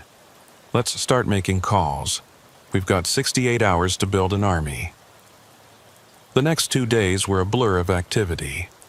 I spent hours on the CB and the phone, reaching out to every contact I'd made in 22 years of driving. Some thought I was crazy, others hung up immediately, but more than I expected said yes. They'd seen things too, felt the wrongness growing in the desert, and were relieved to finally have someone to tell them they weren't going insane. Truckers started arriving in Goldfield, parking their rigs in a makeshift staging area Angela had set up in an abandoned lot. By the morning of December 20th, we had over 200 drivers, plus support personnel, mechanics, medics, even a few ex-military who'd heard about what we were doing through back channels. Tom Bridgewater took charge of tactical planning, using his ranger experience to organize us into teams. Angela handled logistics, making sure everyone had supplies, fuel, and working radios. And I became the voice of the operation, the one who explained to newcomers what we were up against and why we had to fight. These things, I told a group of newly arrived drivers, they're not invincible. Dr. Holloway proved that when he died. They can be hurt, they can be stopped, but only if we work together, only if we trust each other. One of the drivers, a young guy named Pete, raised his hand. What happens if we fail? If we can't stop them from opening this gateway? I thought about lying, about giving him false hope. But these people deserved the truth. If we fail, the barriers between dimensions collapse. These things pour through by the thousands, maybe millions. They'll take every human they can find, use our consciousness to spread to other dimensions. Earth becomes a hub for their invasion of reality itself. Jesus, Pete muttered. Yeah, so we don't fail. That night, December 20th, I couldn't sleep. I stood outside the diner looking up at the stars, thinking about Holloway's sacrifice. A hand touched my shoulder, and I turned to find Angela standing beside me. You did good, she said, bringing all these people together. Holloway was right to choose you. I'm just a trucker. No, you're a leader. You just didn't know it until now. She pulled out a flask, took a sip, and offered it to me. Whiskey, cheap but warming. You know what the hardest part of this is? What? Knowing that win or lose, the world will never know what we did. If we succeed, the government will cover it up, claim it was a military exercise or something. If we fail, there won't be anyone left to remember. Then, why do it? She smiled, but it was sad. Because it's the right thing to do. Because those are our roads out there, our people being taken. And because if we don't, who will? The convoy of trucks moved through the Nevada desert like a steel river. 217 rigs in total, running with minimal lights to avoid detection. I was in the lead vehicle with Tom Bridgewater and Angela Riverstone, following the route we'd carefully planned over the last 48 hours. Behind us, spread out over 5 miles of highway, was the most unlikely army ever assembled. Truckers, mechanics, gas station owners, all united by the shared knowledge that something terrible was happening in their desert, on their roads. The cab of my truck felt smaller than usual, packed with equipment we'd hastily assembled. Modified CB radios that could broadcast on frequencies that shouldn't exist. Electromagnetic pulse devices jury-rigged from microwave parts and car batteries. And in my pocket, the weight of Holloway's device, warm against my chest like it had its own heartbeat. 30 minutes to the junction, Tom said, checking his GPS. The screen flickered, showing our location, then somewhere in Montana, then back to Nevada.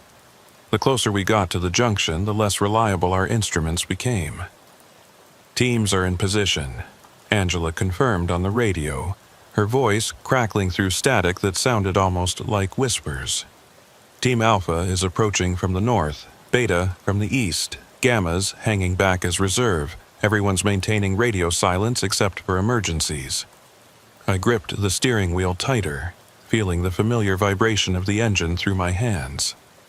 22 years I'd been driving these roads, and my truck had become an extension of myself. Tonight, I was asking her to go into battle, and somehow I felt like she understood. There, Tom pointed ahead. Heat signatures on thermal. 3 vehicles at the junction, just like Holloway predicted. Through the thermal scope Tom was using, I could see them clearly despite the darkness. 3 trucks arranged in a triangle formation at the intersection of Highways 95 and 373. One of them had to be the mobile node, but which one? They all looked identical through the scope, just heat blobs against the cold desert. Wait, Angela said, studying her equipment. I'm picking up electromagnetic readings. The middle truck, it's generating a field unlike anything I've ever seen. The numbers don't make sense. It's reading as being in multiple locations simultaneously. That's when things started to go wrong. My radio, which had been silent on the emergency channel, suddenly burst to life with screaming. Not one voice, but dozens, all crying out at once. I recognized some of them. Drivers from our convoy, people I'd spoken to just hours before. People I'd convinced to join this insane mission. "It's a trap!" someone shouted before their voice cut off mid-scream. "They're inside the trucks. They're already inside." The lights of the junction suddenly blazed to life, impossibly bright, turning night into day. But it wasn't normal light.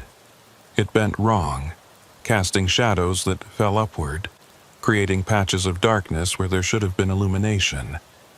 And in that harsh, impossible illumination, I saw them. Not 3 trucks, but dozens. They'd been hidden somehow, cloaked in that dimensional distortion Holloway had talked about. Standing between the vehicles were the creatures, hundreds of them, their wrong proportioned bodies casting multiple shadows in all directions.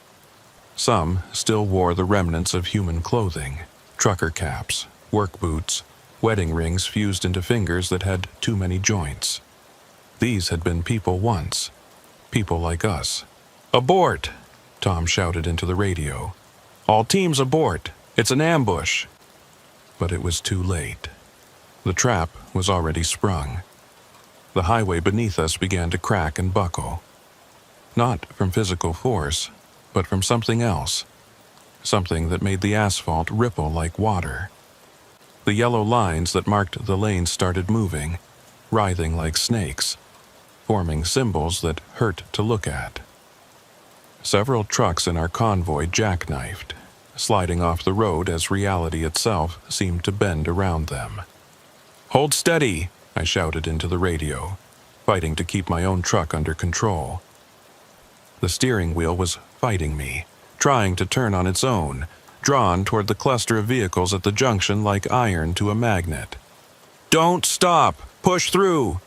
Angela was frantically working her equipment, sparks flying from overloaded circuits. "The mobile node is generating some kind of field. It's destabilizing local space-time. If it completes its connection with the other transmitters..." She didn't need to finish. We all knew what would happen. The barrier between dimensions would collapse completely.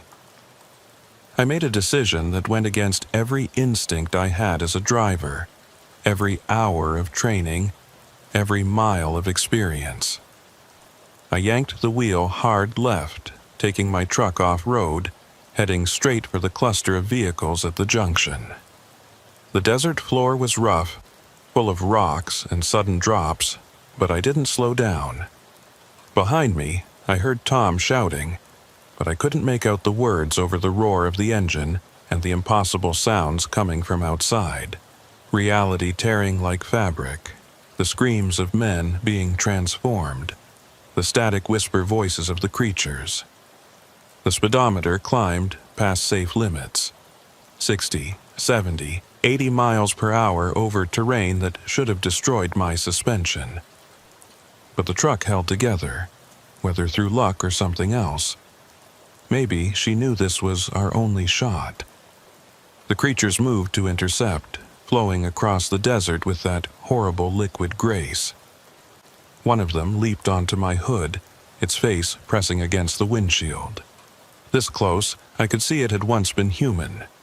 There were still traces of the person it used to be in its features, twisted and stretched but recognizable. It was wearing the remnants of a trucker's uniform. A name tag still clung to the fabric. Raymond Hutchins. I'd known Ray. We'd shared coffee at a truck stop in Tonopah 6 months ago. He'd shown me pictures of his grandkids, talked about retiring next year, buying an RV, seeing the country at his own pace instead of on deadline. Now, his face was elongated like putty, pulled in different directions. His eyes black pits that reflected nothing. His mouth open in a silent scream that would never end. I slammed on the brakes, sending the creature, sending Ray, flying into the darkness, then accelerated again. The mobile node was just ahead, a Peterbilt that looked perfectly normal except for the way light bent around it, creating halos and distortions that hurt to look at directly. The air around it shimmered like heat waves, but it was December in the desert, below freezing. "Leander, what are you doing?" Angela's voice in my ear, high with panic. "Getting close enough to use Holloway's device. Cover me." Behind me, our convoy had erupted into chaos. Some truckers were ramming the creatures with their rigs, using their vehicles as 40-ton battering rams. Others had pulled over and were fighting with whatever weapons they'd brought. Tire irons, flare guns, the modified tasers Tom had distributed. I saw Nancy Thornton, whose partner Bill had been transformed at the beginning of the battle, standing on top of her truck with a flamethrower, screaming as she burned anything that got close. The flames were different colors, blue, green, purple, as they consumed creatures that weren't entirely in our dimension. Tom had organized a defensive line, using the trucks as mobile barriers while those with military experience laid down covering fire. But conventional weapons weren't doing much. Bullets passed through some creatures, stuck in others like they were made of tar. The tasers worked better, disrupting whatever field allowed them to exist in our dimension. But there were so many of them. And worse, some of our own people were changing. I watched it happen to a driver I'd known for years, Bill Rademacher. One moment he was swinging a crowbar at a creature, the next he was on his knees, his body convulsing as his proportions began to shift and stretch. His partner Nancy Thornton ran to him, trying to pull him back to their truck. "Bill! Billy, fight it! Stay with me!" But Bill's arms had already grown too long, his fingers splitting into too many joints. When he looked up at Nancy, his eyes had turned black, reflecting nothing. He reached for her with those impossible hands, and Nancy had to make the hardest choice of her life. She shot him with the taser, tears streaming down her face, then dragged his convulsing form back toward their truck. I reached the mobile node and slammed my truck into it broadside. The impact should have destroyed both vehicles, should have been a crash that no one walked away from. But instead, it felt like hitting water. My truck passed partially through the other vehicle, and for a moment I existed in two places at once. I could see the inside of the mobile node, and it was impossible. The cab was bigger on the inside, stretching back into corridors and rooms that couldn't exist in a space that size. The geometry was wrong, with stairs that went up and down simultaneously, doors that opened onto themselves, walls that were floors from a different angle. It was like being inside an M.C. Escher drawing, if Escher had been having nightmares. And at the center, connected to the truck by those organic cables, were human figures. Dozens of them, all suspended in the air like marionettes, their eyes open but unseeing, their mouths moving in perfect synchronization. They were speaking, chanting something in a language that predated human speech, that maybe predated Earth itself. At the very center was Dr. Elizabeth Thorne, the colleague Holloway had mentioned, the one who'd made first contact with the creatures 38 years ago. She was still alive, if you could call it that. Her body was suspended in the organic web, but unlike the others, her eyes were aware. She saw me, recognized me somehow, even though we'd never met, and I could see the torment in them, the decades of being used as a living processor for this abomination. Her lips moved, fighting against whatever force was controlling the others. She was trying to tell me something. I pulled out Holloway's device and pressed the red button. The effect was immediate and violent. A pulse of energy erupted from the device, visible as a sphere of distorted air that expanded outward. When it hit the mobile node, the truck began to scream. Not a mechanical sound, but an organic one, like a living thing in agony. The dimensional distortions around it intensified, reality fracturing like a broken mirror. I saw myself reflected 1,000 times, each reflection slightly different. Versions of me that had made different choices, lived different lives, died different deaths. Dr. Thorne's eyes suddenly focused on me with desperate intensity.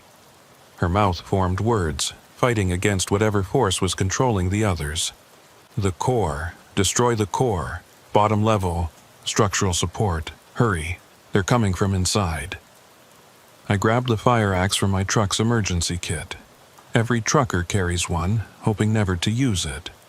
Mine had been with me for 15 years, the handle worn smooth from my grip during nervous moments. I'd held it during storms, during close calls, during long nights when the shadows seemed too dark and the radio picked up voices that shouldn't exist.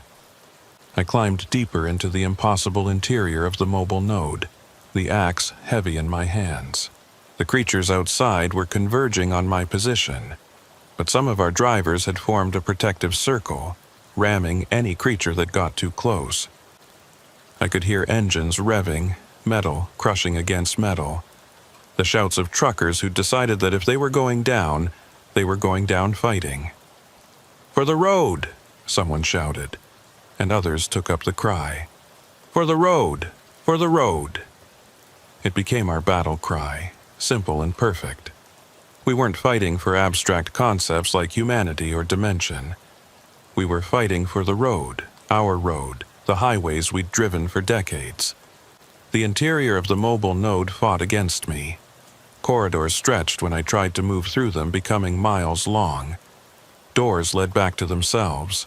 Gravity changed directions, and I found myself walking on walls, on ceilings, on surfaces that weren't quite either.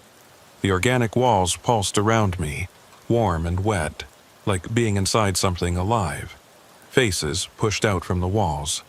Human faces, trapped in the organic material, their mouths open in silent screams. I recognized some of them. Drivers who'd gone missing over the years, absorbed into this thing, their consciousness feeding it. There was Patricia Goldberg, who'd vanished near Ely 2 years ago. Her husband had spent everything he had searching for her, hired private investigators, offered rewards. He'd died 6 months ago, never knowing what happened to her. Now I knew. She was here, part of the wall, aware but unable to move, unable to die. There was young Kevin Oates, fresh out of truck driving school, disappeared on his third solo run. His mother still called the trucking company every week, hoping for news. There were dozens of others, maybe hundreds, all merged with the organic structure, all feeding the mobile node with their consciousness. "I'm sorry," I whispered to them. "I'm so sorry." At what felt like the bottom level, though direction had lost meaning in this place, I found the core. It was beautiful and terrible. A sphere of crystallized reality about the size of a basketball, floating in the center of a chamber that defied physical laws. The walls here weren't walls, but suggestions of walls, boundaries that existed only because someone had decided they should. And inside the sphere, I could see everything, not just images from our world, but from thousands of others. I saw Earths where humanity never evolved, where dinosaurs developed technology, where the ocean covered everything. I saw Earths where the creatures had already won and humanity was extinct, our cities empty ruins being reclaimed by things that had never been alive in the conventional sense. I saw Earths where the war between dimensions had been going on for millennia, where reality itself was scarred and broken from constant battle. And I saw one Earth, so similar to ours it could have been ours, where an old trucker was standing in this same spot with the same axe, making the same choice. But in that world, he hesitated a second too long. I didn't hesitate. The organic cables connecting Dr. Thorne and the others all led here, feeding the core with human consciousness, using our creativity and adaptability to power their invasion. The cables pulsed with stolen life, with thoughts and dreams and memories that would never be returned. I raised the axe. "Wait," a voice behind me. Not threatening, almost pleading. I turned to see one of the creatures, but this one was different. It still had mostly human features, though stretched and distorted. It was wearing the remains of a military uniform. Desert Storm patches still visible on the twisted fabric. "You don't know what you're doing," it said, its voice layered with harmonics that made my teeth ache. "That core is the only thing keeping the dimensions separate in this area. Destroy it, and you'll create a permanent rift.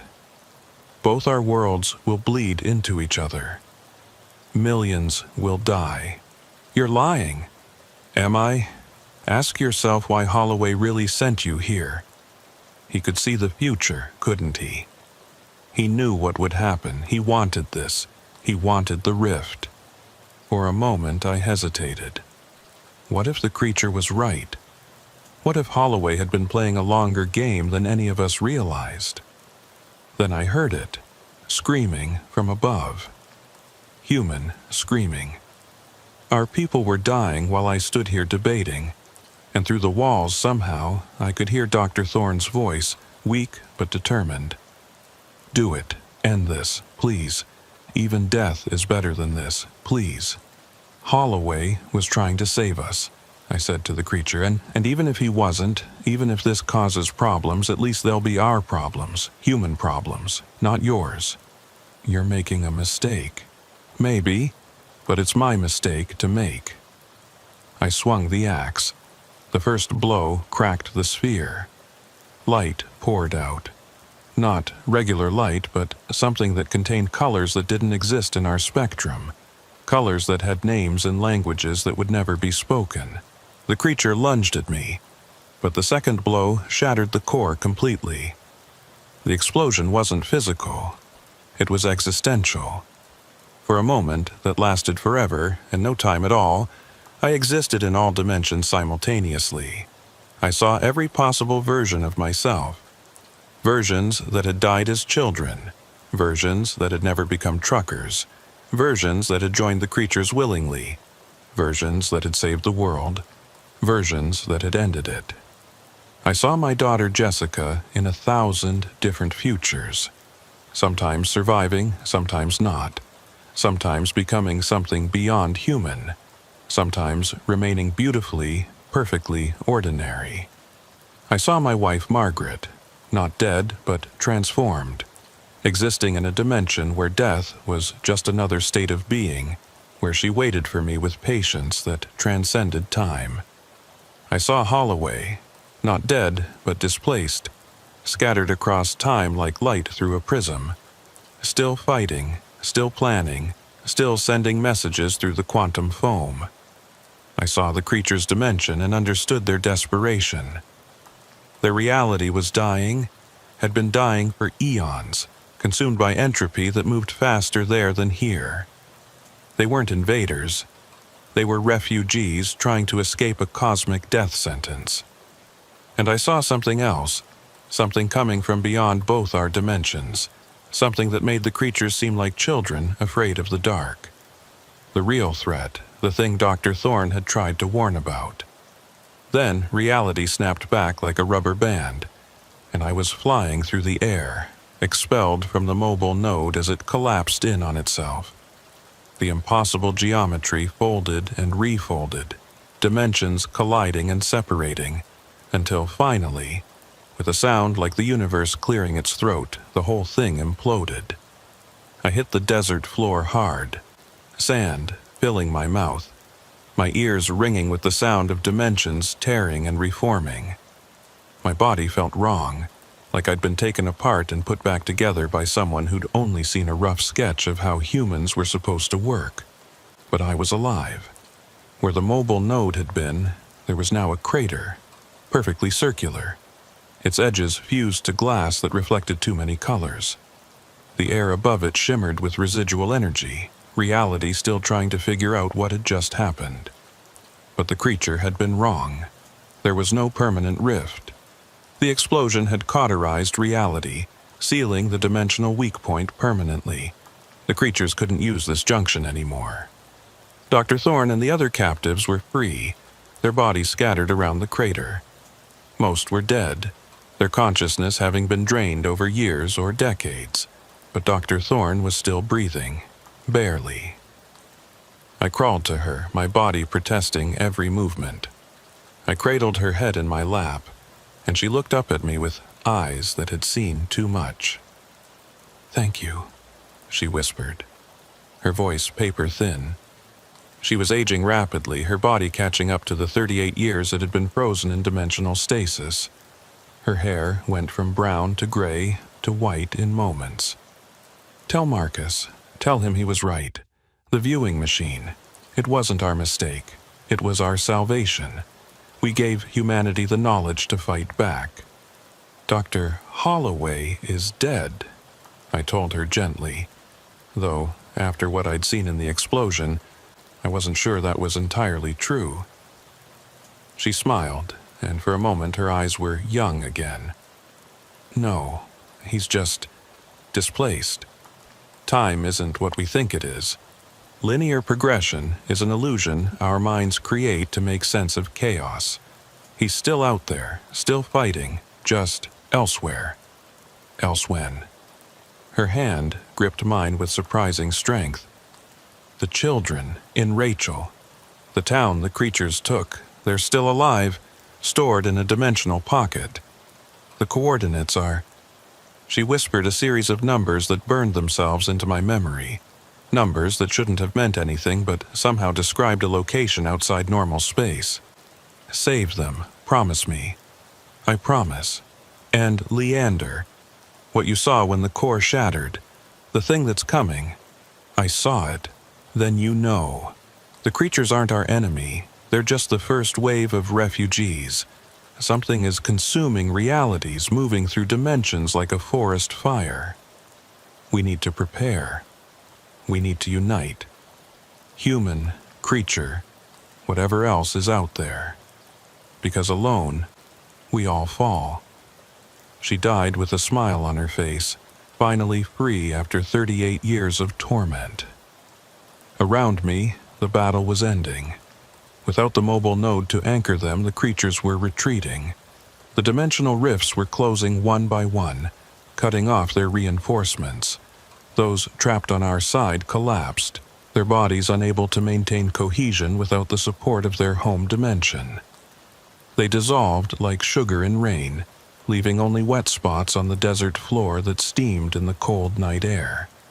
But our victory had come at a cost. Of the 217 truckers who'd joined the convoy, 43 were dead. Another 60 were injured, some critically, and 15 had been partially transformed, caught between human and creature, their bodies twisted into impossible shapes that medical science had no frame of reference for. Tom Bridgewater found me sitting beside Dr. Thorne's body, still trying to process what I'd seen in those moments of dimensional overlap. "Is it over?" he asked, his face streaked with blood and oil, and something that might have been tears. "This battle is," I said. "But the war? No. There's something else coming, something worse. Then we'd better get ready for round 2. Angela's voice crackled over the radio. "Government forces incoming. ETA 5 minutes. All units, scatter. Repeat, scatter. Meet at the backup location." We loaded our wounded and our dead into the surviving trucks. I carried Dr. Thorne's body myself, refusing to leave her for the government to dissect and classify. She deserved better than that. They all did. As we drove away from the junction, I looked back to see military helicopters converging on the crater, their searchlights sweeping across the battlefield. They'd clean it up, cover it up, pretend it never happened. But we knew the truth. Over 200 truckers knew the truth, and more importantly, we knew it wasn't over. The story should have ended there. Victory against impossible odds, the mobile node destroyed, the dimensional invasion stopped. But stories don't really end. They just pause between chapters. 3 days after the battle, I stood at the memorial we'd built at Angela's station in Goldfield. We'd constructed it from truck parts, wheels, chrome bumpers, CB antennas, arranged in a pattern that somehow seemed right. Each piece represented someone we'd lost. 43 pieces. 43 friends who'd trusted me when I said we could win. The government had tried to shut us down, of course. They'd sent agents to intimidate us, offered us money to stay quiet, threatened us with prosecution under laws that probably didn't actually exist. But what could they do, really? Arrest 200 truckers? The supply chain would collapse. The country would grind to a halt. So they reached a compromise.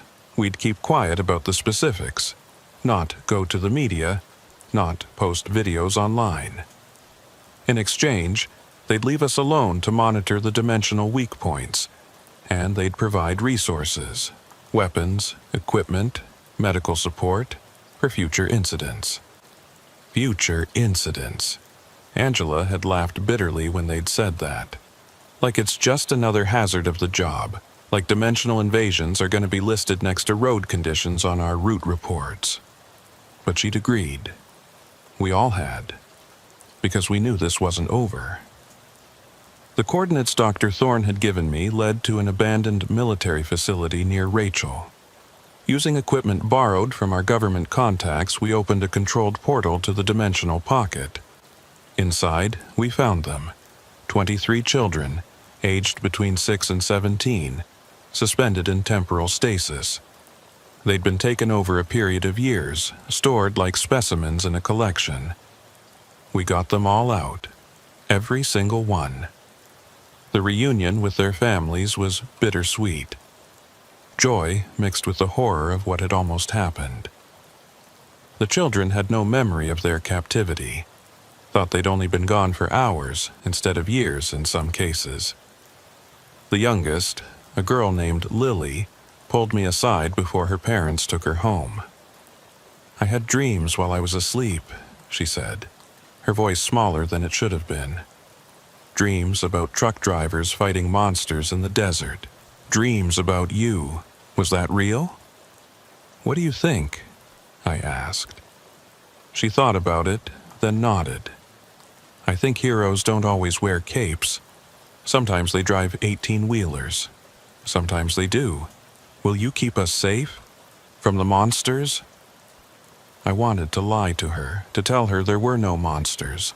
that it had all been a bad dream, but she deserved the truth. Kids always do.